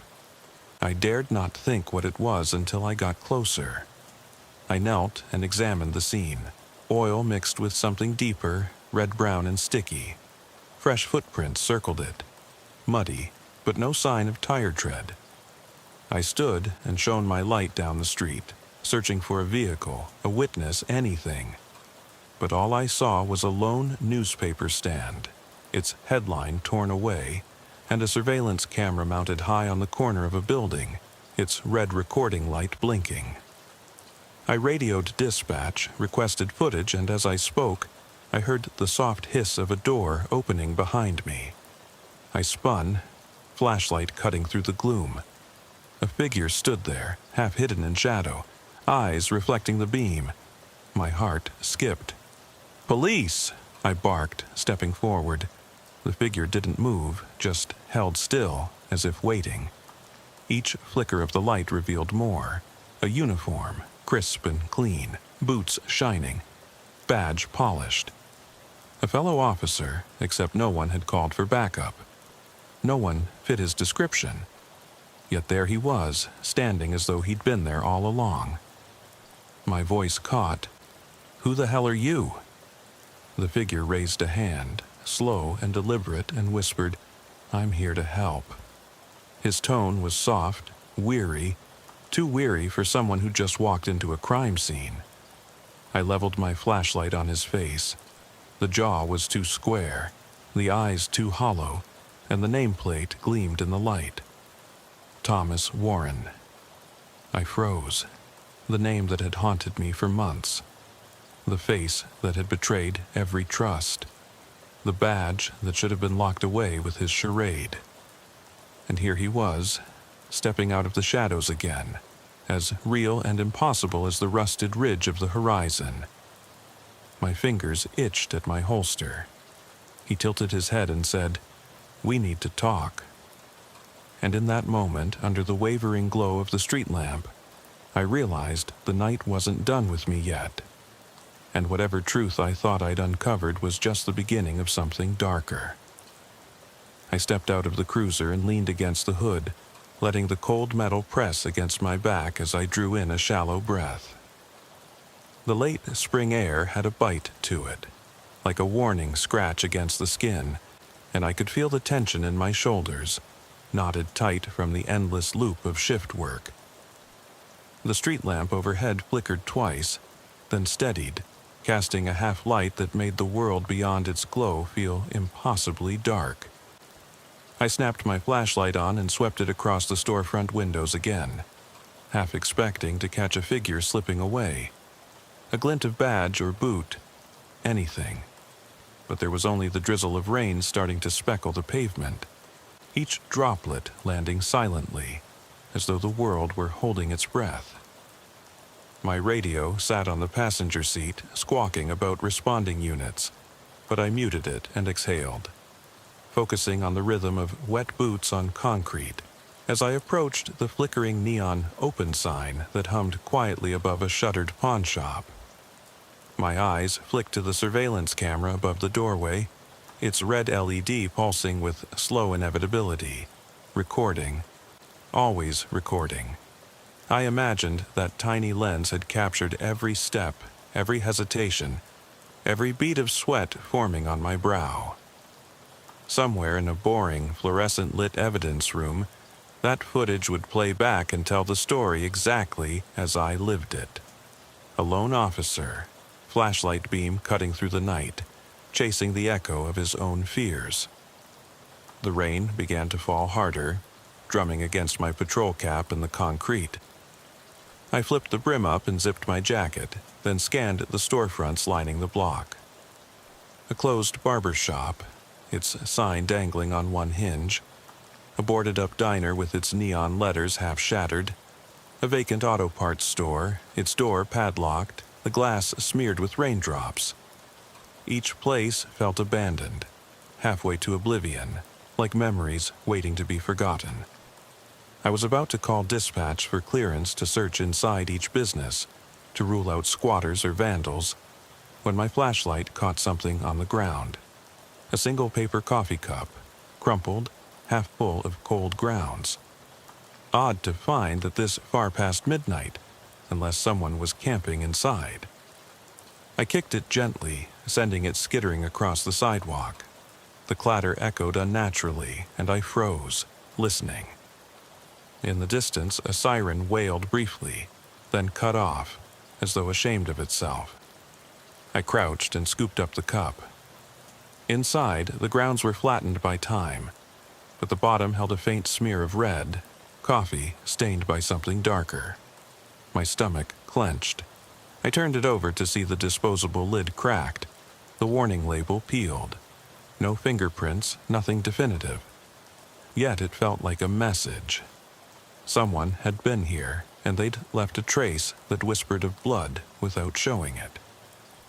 I straightened and swept the beam of my flashlight down the alley that ran between the diner and the pawn shop. The narrow corridor was lined with dumpsters and coil-topped fences, the puddles reflecting the weak glow of the lampposts behind me.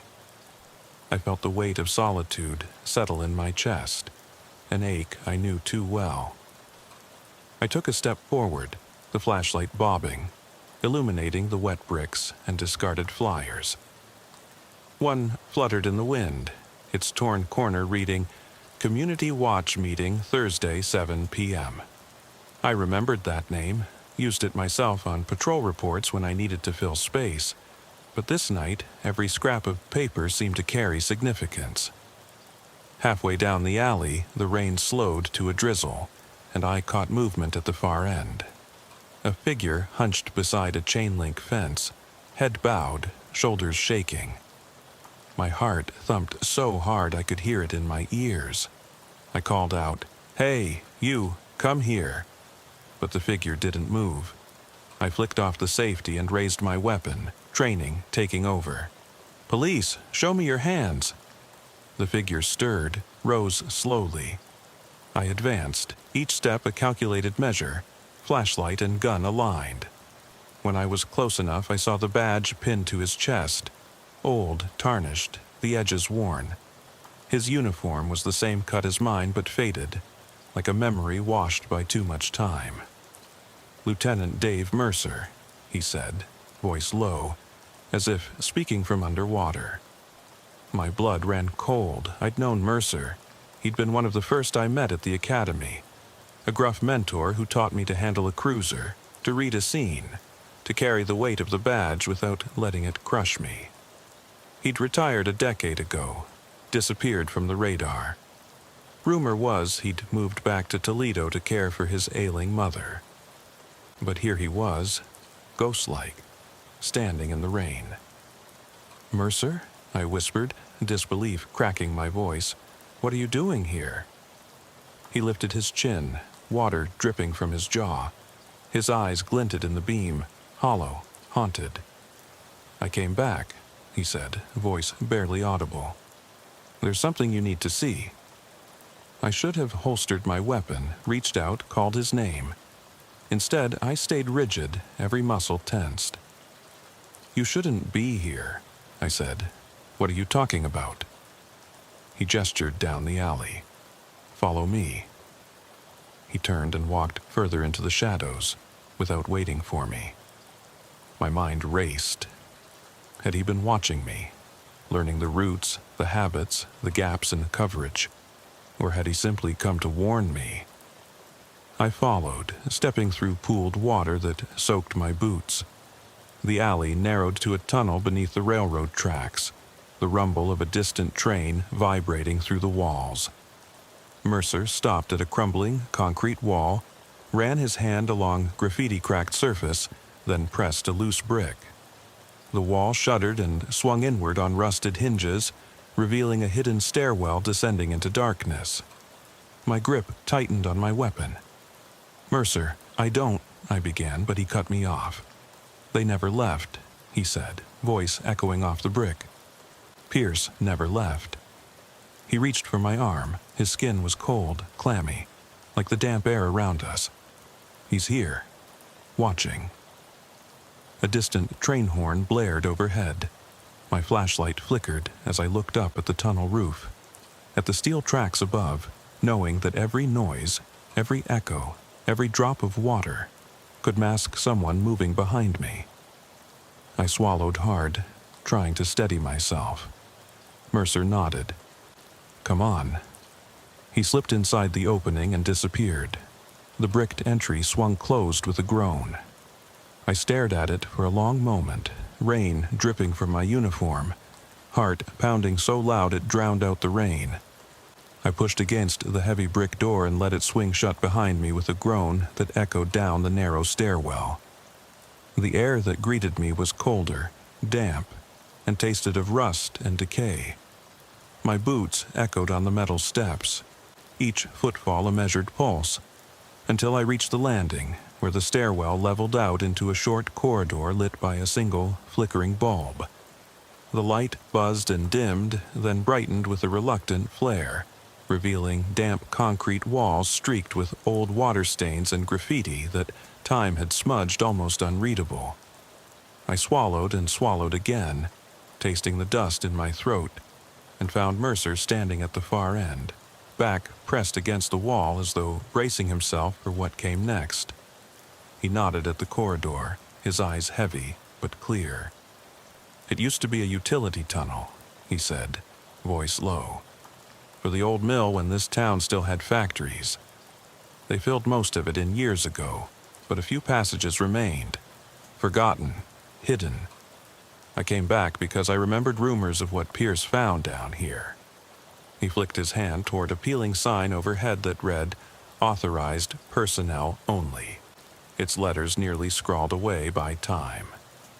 My heart pounded as I stepped forward, passing dusty cables hanging from the ceiling like slack rope. The walls on either side narrowed, forming a claustrophobic channel that pressed in around me. I switched off my flashlight briefly to let my eyes adjust, then back on, the beam dancing over broken pipes and dripping joints. "Pierce," I said, voice tight. "You think he used this place after he slipped away from the station?" Mercer's jaw clenched. "Not after," he said. "During." He tapped his finger on the damp wall. "He had a way of disappearing on patrol, slipping out through doors we thought we'd locked, taking back routes we never even knew existed. This place," he mapped it. I found fragments of his notes, a sketch of the tunnels, annotations in that chicken-scratch handwriting. I came back to see for myself. He pulled a folded piece of paper from his jacket pocket and handed it to me. I unfolded it, my fingers trembling slightly.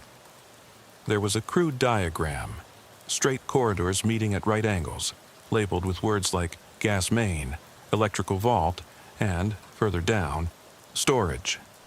Beneath that, a scribble. Safe room? I looked up at Mercer. Safe room? He nodded. I think he stashed things here, his loot, his backup, maybe more. His eyes met mine in the half-light. And maybe he never left. My pulse thundered in my ears. I slid the map into my pocket and switched my flashlight back on, following Mercer as he led the way deeper into the subterranean veins. Each step kicked up fine dust that clung to my boots. The walls dripped with condensation and the air was thick enough to swallow a shout. I found myself breathing through my collar, every breath sounding loud in that enclosed space. At one junction, Mercer paused and ran a gloved hand along the wall, brushing aside a layer of grime to reveal the edge of a metal plate set flush with the concrete. He pressed it hard, and it popped inward with a mechanical click. The panel swung outward to reveal a narrow shaft, barely wide enough for me to squeeze through. I glanced at Mercer, then into the void. A shaft plunging straight down, the bottom lost in darkness. My flashlight beam vanished within a body length of the opening. Mercer paused, looking back at me. "No turning back," he said quietly. I felt every nerve in my body stretch taut at the thought, but I didn't hesitate. I lowered myself into the shaft, every inch of contact on wet metal sending a rush up my spine. I landed on a gravel floor that crunched under my weight. The shaft entry sealed above us as Mercer pushed the plate closed, plunging us into near darkness save for our flashlights. We were in a larger chamber, carved roughly into the earth, about the size of a small living room. The walls were scrubbed concrete, the ceiling low, and the air smelled of mold and motor oil. Scattered around were empty wooden crates stamped with old Safeguard Solutions labels, boxes that once held alarm components, wiring harnesses, sensors. Most were broken down, their debris strewn across the floor, but one crate remained intact, sealed with heavy-duty tape. Mercer stepped over a pile of rusty tools and knelt beside it, tracing his fingers along the logo. I scanned the space. In one corner, a pile of yellowed newspapers from the spring of '84, the front pages screaming headlines about Ridgewood break-ins, stolen jewelry, and a rogue officer. I stifled a groan. Those were the overnight clippings I'd filed away after the scandal first broke. Around the perimeter, I noticed footprints pressed into dust. Boots, sneakers, single prints, doubled prints, some smeared like whoever wore them had panicked and dragged their feet. At the center of the room stood a makeshift desk, a battered wooden plank balanced on 2 cinder blocks. On it lay a stack of black notebooks, the kind designed for police field notes, each tied with frayed twine. I approached and lifted the top one, flipping it open to reveal tight rows of meticulous script. Times, dates, addresses, schedules of residence, alarm codes, surveillance notes, and at the bottom of one page, a shaky circle drawn around 12:47 a.m. Next, South Elm. My throat constricted. I looked up at Mercer. He was planning another run. Mercer traced my gaze. I pulled surveillance from that night, no break-in reported, but the cameras glitched for exactly 3 minutes. That was his window.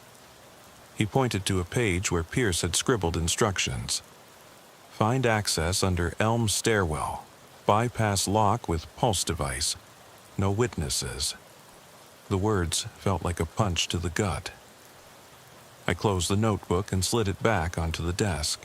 My hands shook so badly I almost dropped the torch. Footsteps sounded behind us, light, deliberate. coming from the corridor we'd entered. I whirled, flashlight carving arcs through the gloom. Mercer straightened, reaching for his gun. A figure stepped into the chamber's entrance, a silhouette in dark uniform, badge gleaming faintly. My heart seized. My finger hovered on the trigger even as my mind refused the realization. The figure lowered his head, and I saw the face. Warren. His eyes glittered in the torchlight, and he smiled. An empty, practiced smile before raising his hand in a slow salute. "You shouldn't be down here," he said, voice calm. "This place isn't safe." The words rolled over me like ice water. He stepped forward, boots echoing on gravel. "You found my hideout." He gestured at the crates, the desk, the field notebooks. "Not many do. You and Mercer both took quite a risk." Mercer leveled his own weapon. "Let us go, Warren," he said. "It's over." Warren's smile faded. He shook his head as though disappointed. "It's never over," he said, stepping closer. The air grew colder still, and I felt a sickness twist in my gut. He reached out as if to brush dust from one of the notebook covers, but then withdrew his hand. "You've seen too much." His eyes locked onto mine.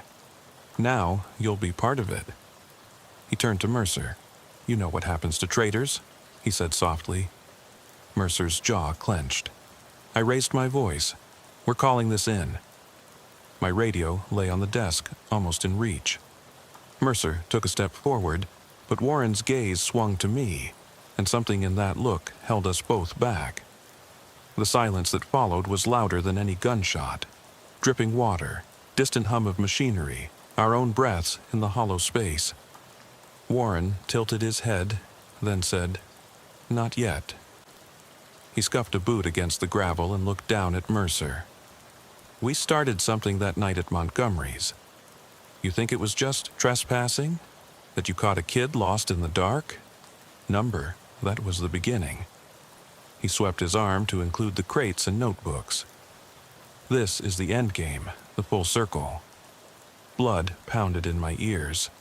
"I'm not letting you walk out of here," I said. My voice cracked, betraying my fear. Warren smiled again, slow and deliberate, as though amused by my earnest defiance. "You won't have a choice," he said. Then he turned on his heel and walked back toward the sealed shaft door. Without pausing, he pressed the brick, and the panel swung open. Before Mercer or I could react, he slipped inside and vanished as the plate clanged shut. I stared at the sealed entry, the metal once again flush with the concrete. Mercer whispered, "He set this up to lock from the other side." I sank to my knees beside the desk, eyes flicking to the scattered crates. The notebooks rested there, humming with hidden knowledge, tiny time bombs waiting to be read. My radio lay silent. The tunnel outside remained still, as though Warren's presence had sucked the life out of even the dripping pipes. I looked at Mercer, voice barely a whisper. "What do we do now?" He closed his eyes, shook his head slowly. "We wait?" The word tasted bitter. I stood and moved to the desk, reaching for the top notebook, feeling the weight of every secret Pierce had recorded. As I lifted it, the pages rustled, and I thought I heard a whisper, like someone exhaling through cracked lips. I froze. Silence reclaimed the chamber. Then, from somewhere beyond the sealed door, came a soft, deliberate pulse. 3 clicks, like the sound of a lock turning back into place. My heart stopped. The tunnel behind us lay dark and final, and the notebook trembled in my hand. I realized in that moment that this nightmare had roots deeper than I'd ever imagined, and that Warren Pierce had orchestrated it all to draw me into his final act. I looked at Mercer, voice a rasping breath. "He's here," I said, and before I could blink, the lights overhead sputtered out, plunging us into absolute darkness. I fumbled for my flashlight in the pitch dark. the beam sputtering to life and illuminating Mercer's pale face inches from mine. His eyes were wide, reflecting the narrow circle of light, and I felt the cold press of his uniform against mine. For a moment, we just stared at each other, the tunnel around us silent save for the distant drip of water and our own ragged breathing. Then, from somewhere deeper in the chamber, came a soft scuff, faint, careful, like someone testing the floor for strength. I swallowed and lifted my radio to my mouth. Unit 37, request immediate backup, suspect on scene. No transmission. My hand froze. The radio's display glowed red. Error. My throat tightened. Backup wouldn't make it down here in time, and our calls for help were already trapped inside these walls. I clicked it off. Mercer's hand closed on my arm, his grip tight and urgent. "We need to move," he whispered. He backed into me, shifting toward the crates and notebooks that lay scattered across the floor. I slid the top notebook into my jacket pocket, fingers brushing Mercer's briefly before I pivoted toward the narrow corridor. We both knew the hidden shaft exit would be sealed from the other side. No chance of retreat. The only way out was forward, into whatever waited in the darkness beyond. We crept down the tunnel, flashlight beams locked together, revealing moss-slick walls and twisted pipes overhead. Every drip echoed like a gunshot, and the stale air burned in my lungs. I kept my weapon raised, finger poised, half expecting Warren's silhouette to step out of the gloom at any moment. Mercer followed a half-foot behind, eyes darting to every shadow, his breathing ragged but controlled. At the junction, we paused. The map Mercer had found showed a fork, left leading uphill to a grated door marked Maintenance, right plunging further into a low-ceilinged crawl space labeled Tunnel 4. The maintenance exit looked promising, could be street level, but the grate was locked, rusted shut. A quick push did nothing but echo our defeat. Mercer shook his head. No choice, Tunnel 4.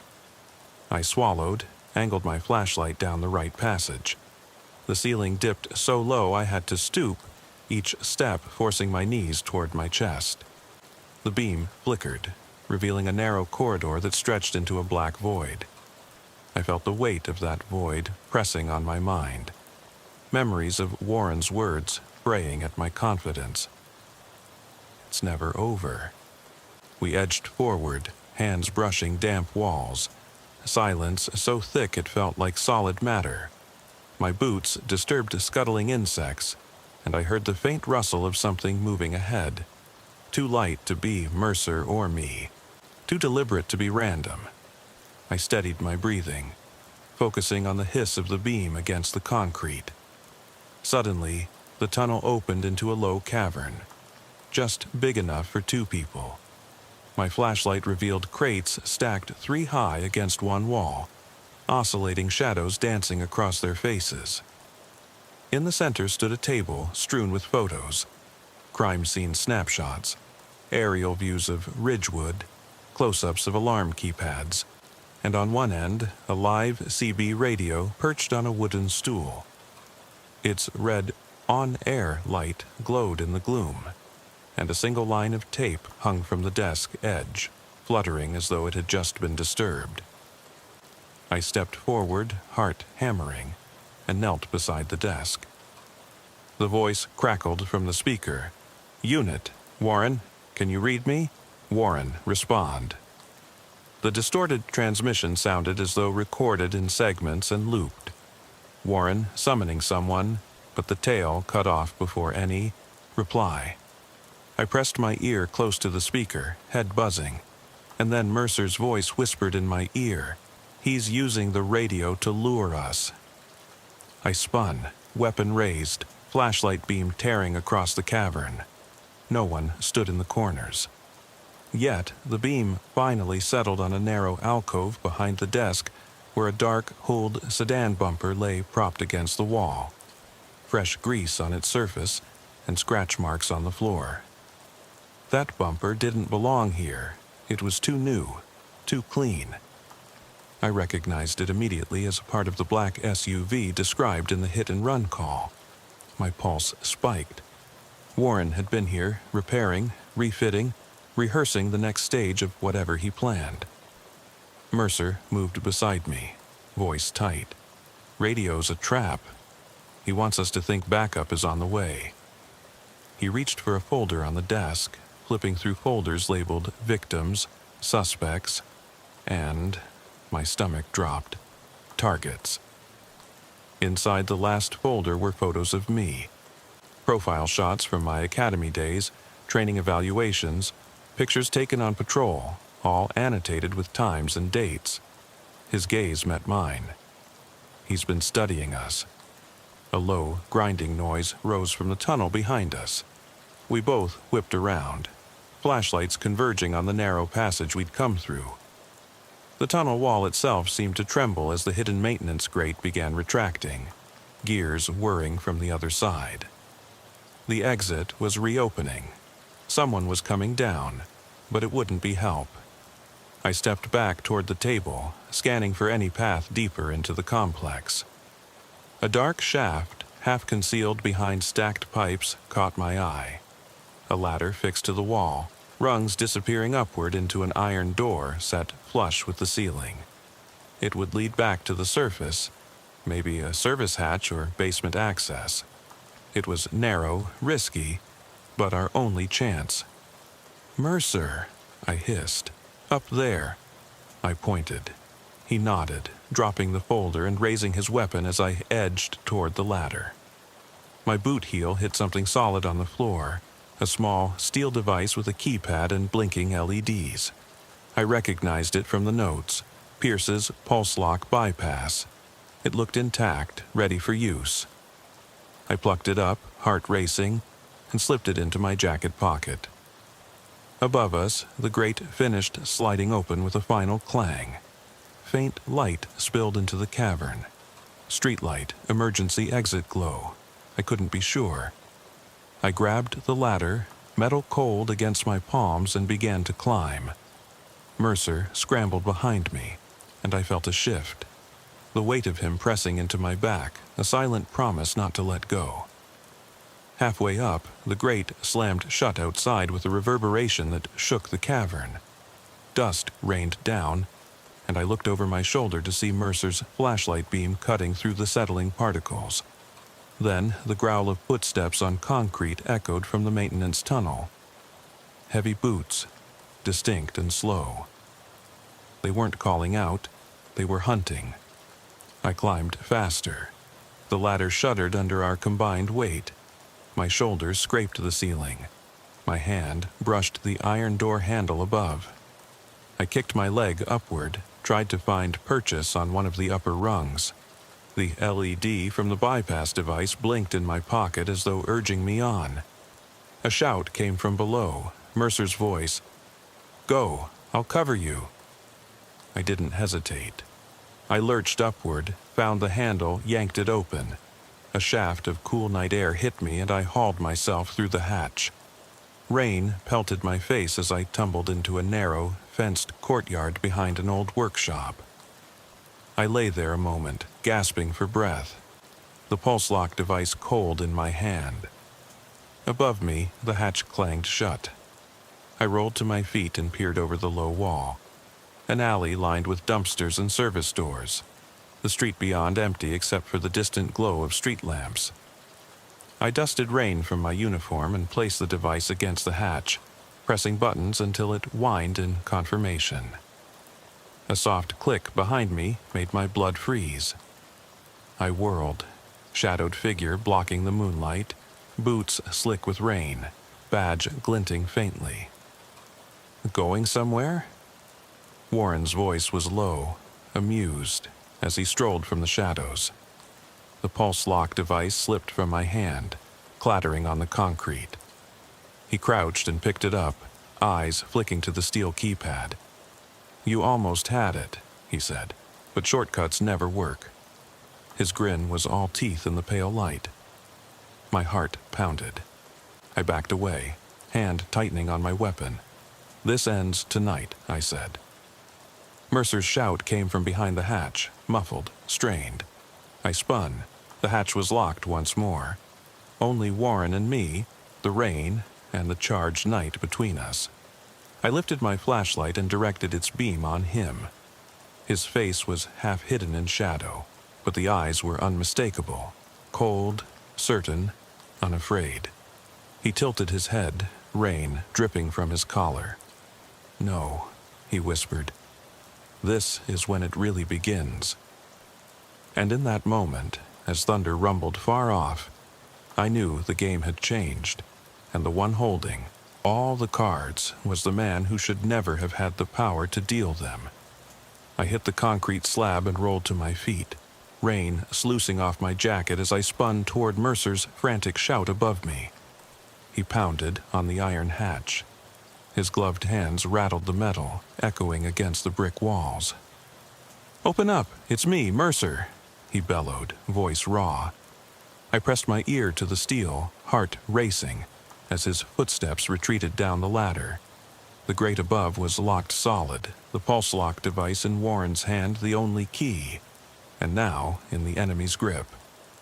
Warren stood a dozen paces away, rainwater dripping from his cap brim, hands tucked into the pockets of his uniform jacket. His uniform was soaked, dark fabric clung to his frame. Yet he looked pristine compared to the dread pooling in my gut. "You should have used it differently," he said, turning the bypass keypad in his hand like a prize.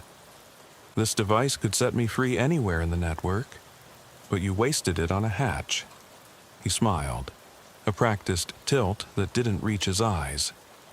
"Clever, though." I leveled my flashlight at him, black SUV bumper parts scattered behind me. Mercer's desperate breaths muffled through the steel. "Let him out," I said, voice low and controlled despite the storm of fear. "Walk away, Warren. No more games." His head rocked side to side, rain tracing rivulets down his cheeks. "Games?" He chuckled, step by deliberate step closing the distance. "This isn't a game, officer, it's reality." He tapped the keypad with a finger. "You've been living in your little world of routine checks and paperwork. I showed you what lurks beneath. I even gave you the script for your next part." He held up a crumpled piece of the original Ridgewood break-in flyers. The same powder blue paper, curling at the edges, now annotated in his scratchy handwriting. Times, approaches, codes. As he spoke, the wind picked up, whipping rain into my face. Thunder grumbled overhead.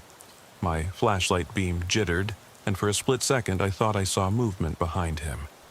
A shadow detached from the darkness, slinking along the brick wall. I flicked the beam, but there was nothing. Warren's grin widened. "You see? You're already looking for ghosts." My finger nudged the trigger. "Back away," I warned. "This ends tonight." He cocked his head. Talk about endings. He tapped his temple and nodded toward the hatch. "Did you think locking Mercer below would keep your secrets safe? Do you really think he'll let you walk out with those notebooks?" He gestured behind me at the scattered crates and the notebooks still on the ground. "Those notes are explosive. Proof of my infiltration, my strategy, my brilliance." He tapped the brim of his cap. "Or I could just torch them all and tell the world a manic murderer wiped out the evidence." I swallowed hard. The notebooks, years of investigations, my own field notes, Mercer's files, laid there vulnerable. I swallowed again. "You'd burn your own story." He shrugged. "A good story deserves a dramatic finale." Lightning flared, illuminating the courtyard in stark white. I saw then the full scale of his plan. The courtyard was a crucible. Fenced walls high enough to trap us. Only one exit and one elevator hatch, both controlled by him. The workshop wall to my right had a service door I hadn't noticed, but it was chained and lock-wired from this side. His entire scheme hinged on isolating us, my partner and me, so that he could vanish into the night untroubled. I edged sideways, weapon trained on him. "You underestimated us," I said, voice hoarse. "You think you're alone in this? You think we won't find a way to talk to dispatch to pry that hatch open? We'll report the GPS ping on your cruiser. The VIN's already in the system." He laughed, head thrown back. The sound cracked on the rain. "You really believe that bureaucracy can save you?" He took a slow step closer, and I retreated until my back hit the chain-link fence. My boots slid on the wet ground. He stopped just short of arm's length, so close I could see the fine lines around his eyes. The flecks of grime lodged in the creases of his uniform. Behind his shoulder, I thought I saw the fringe of Mercer's sleeve sliding beneath the bottom of the hatch. He was digging at the locking bar, desperate to free himself. Mercer's muffled grunt told me he hadn't given up. I darted my eyes between Warren's deadlocked posture and the hatch, adrenaline surging.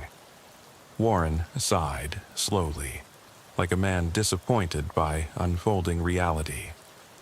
I wondered how long it would take you to realize I'd planned every contingency.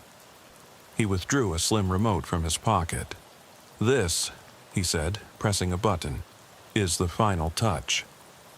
A tremor raced beneath my feet. The service door's chain rattled on the far wall. A shrill beep sounded from the hatch. Mercer's attempts had triggered the chamber's emergency lock system, sealing us in for good. The chain on the service door popped taut, then a solitary click as a failsafe bolt slid home. My jaw went dry. Warren's remote lit up green. "We're together in here now," he said with soft finality. "It means you get to watch me walk away." He patted his chest where the bypass device still clutched. "And you can stay below, reading your little books, tracing the footprints in the dust, thinking you've solved it." The rain intensified into a roar that drowned out my heartbeat. I swallowed again. "You'll kill me before I see you escape." He shrugged, conceding with indifference. "Sure," he said. He raised the remote again. I flicked my flashlight beam at his hand, a tremor in my grip, and lunged, hoping to jar the device loose. He sidestepped fluidly, grasped my wrist with unnatural strength and twisted it until I gasped. The remote clattered to the concrete. Warren bent to retrieve it, smiled down at me. "Good attempt," he murmured. I shook my head, wrenching free.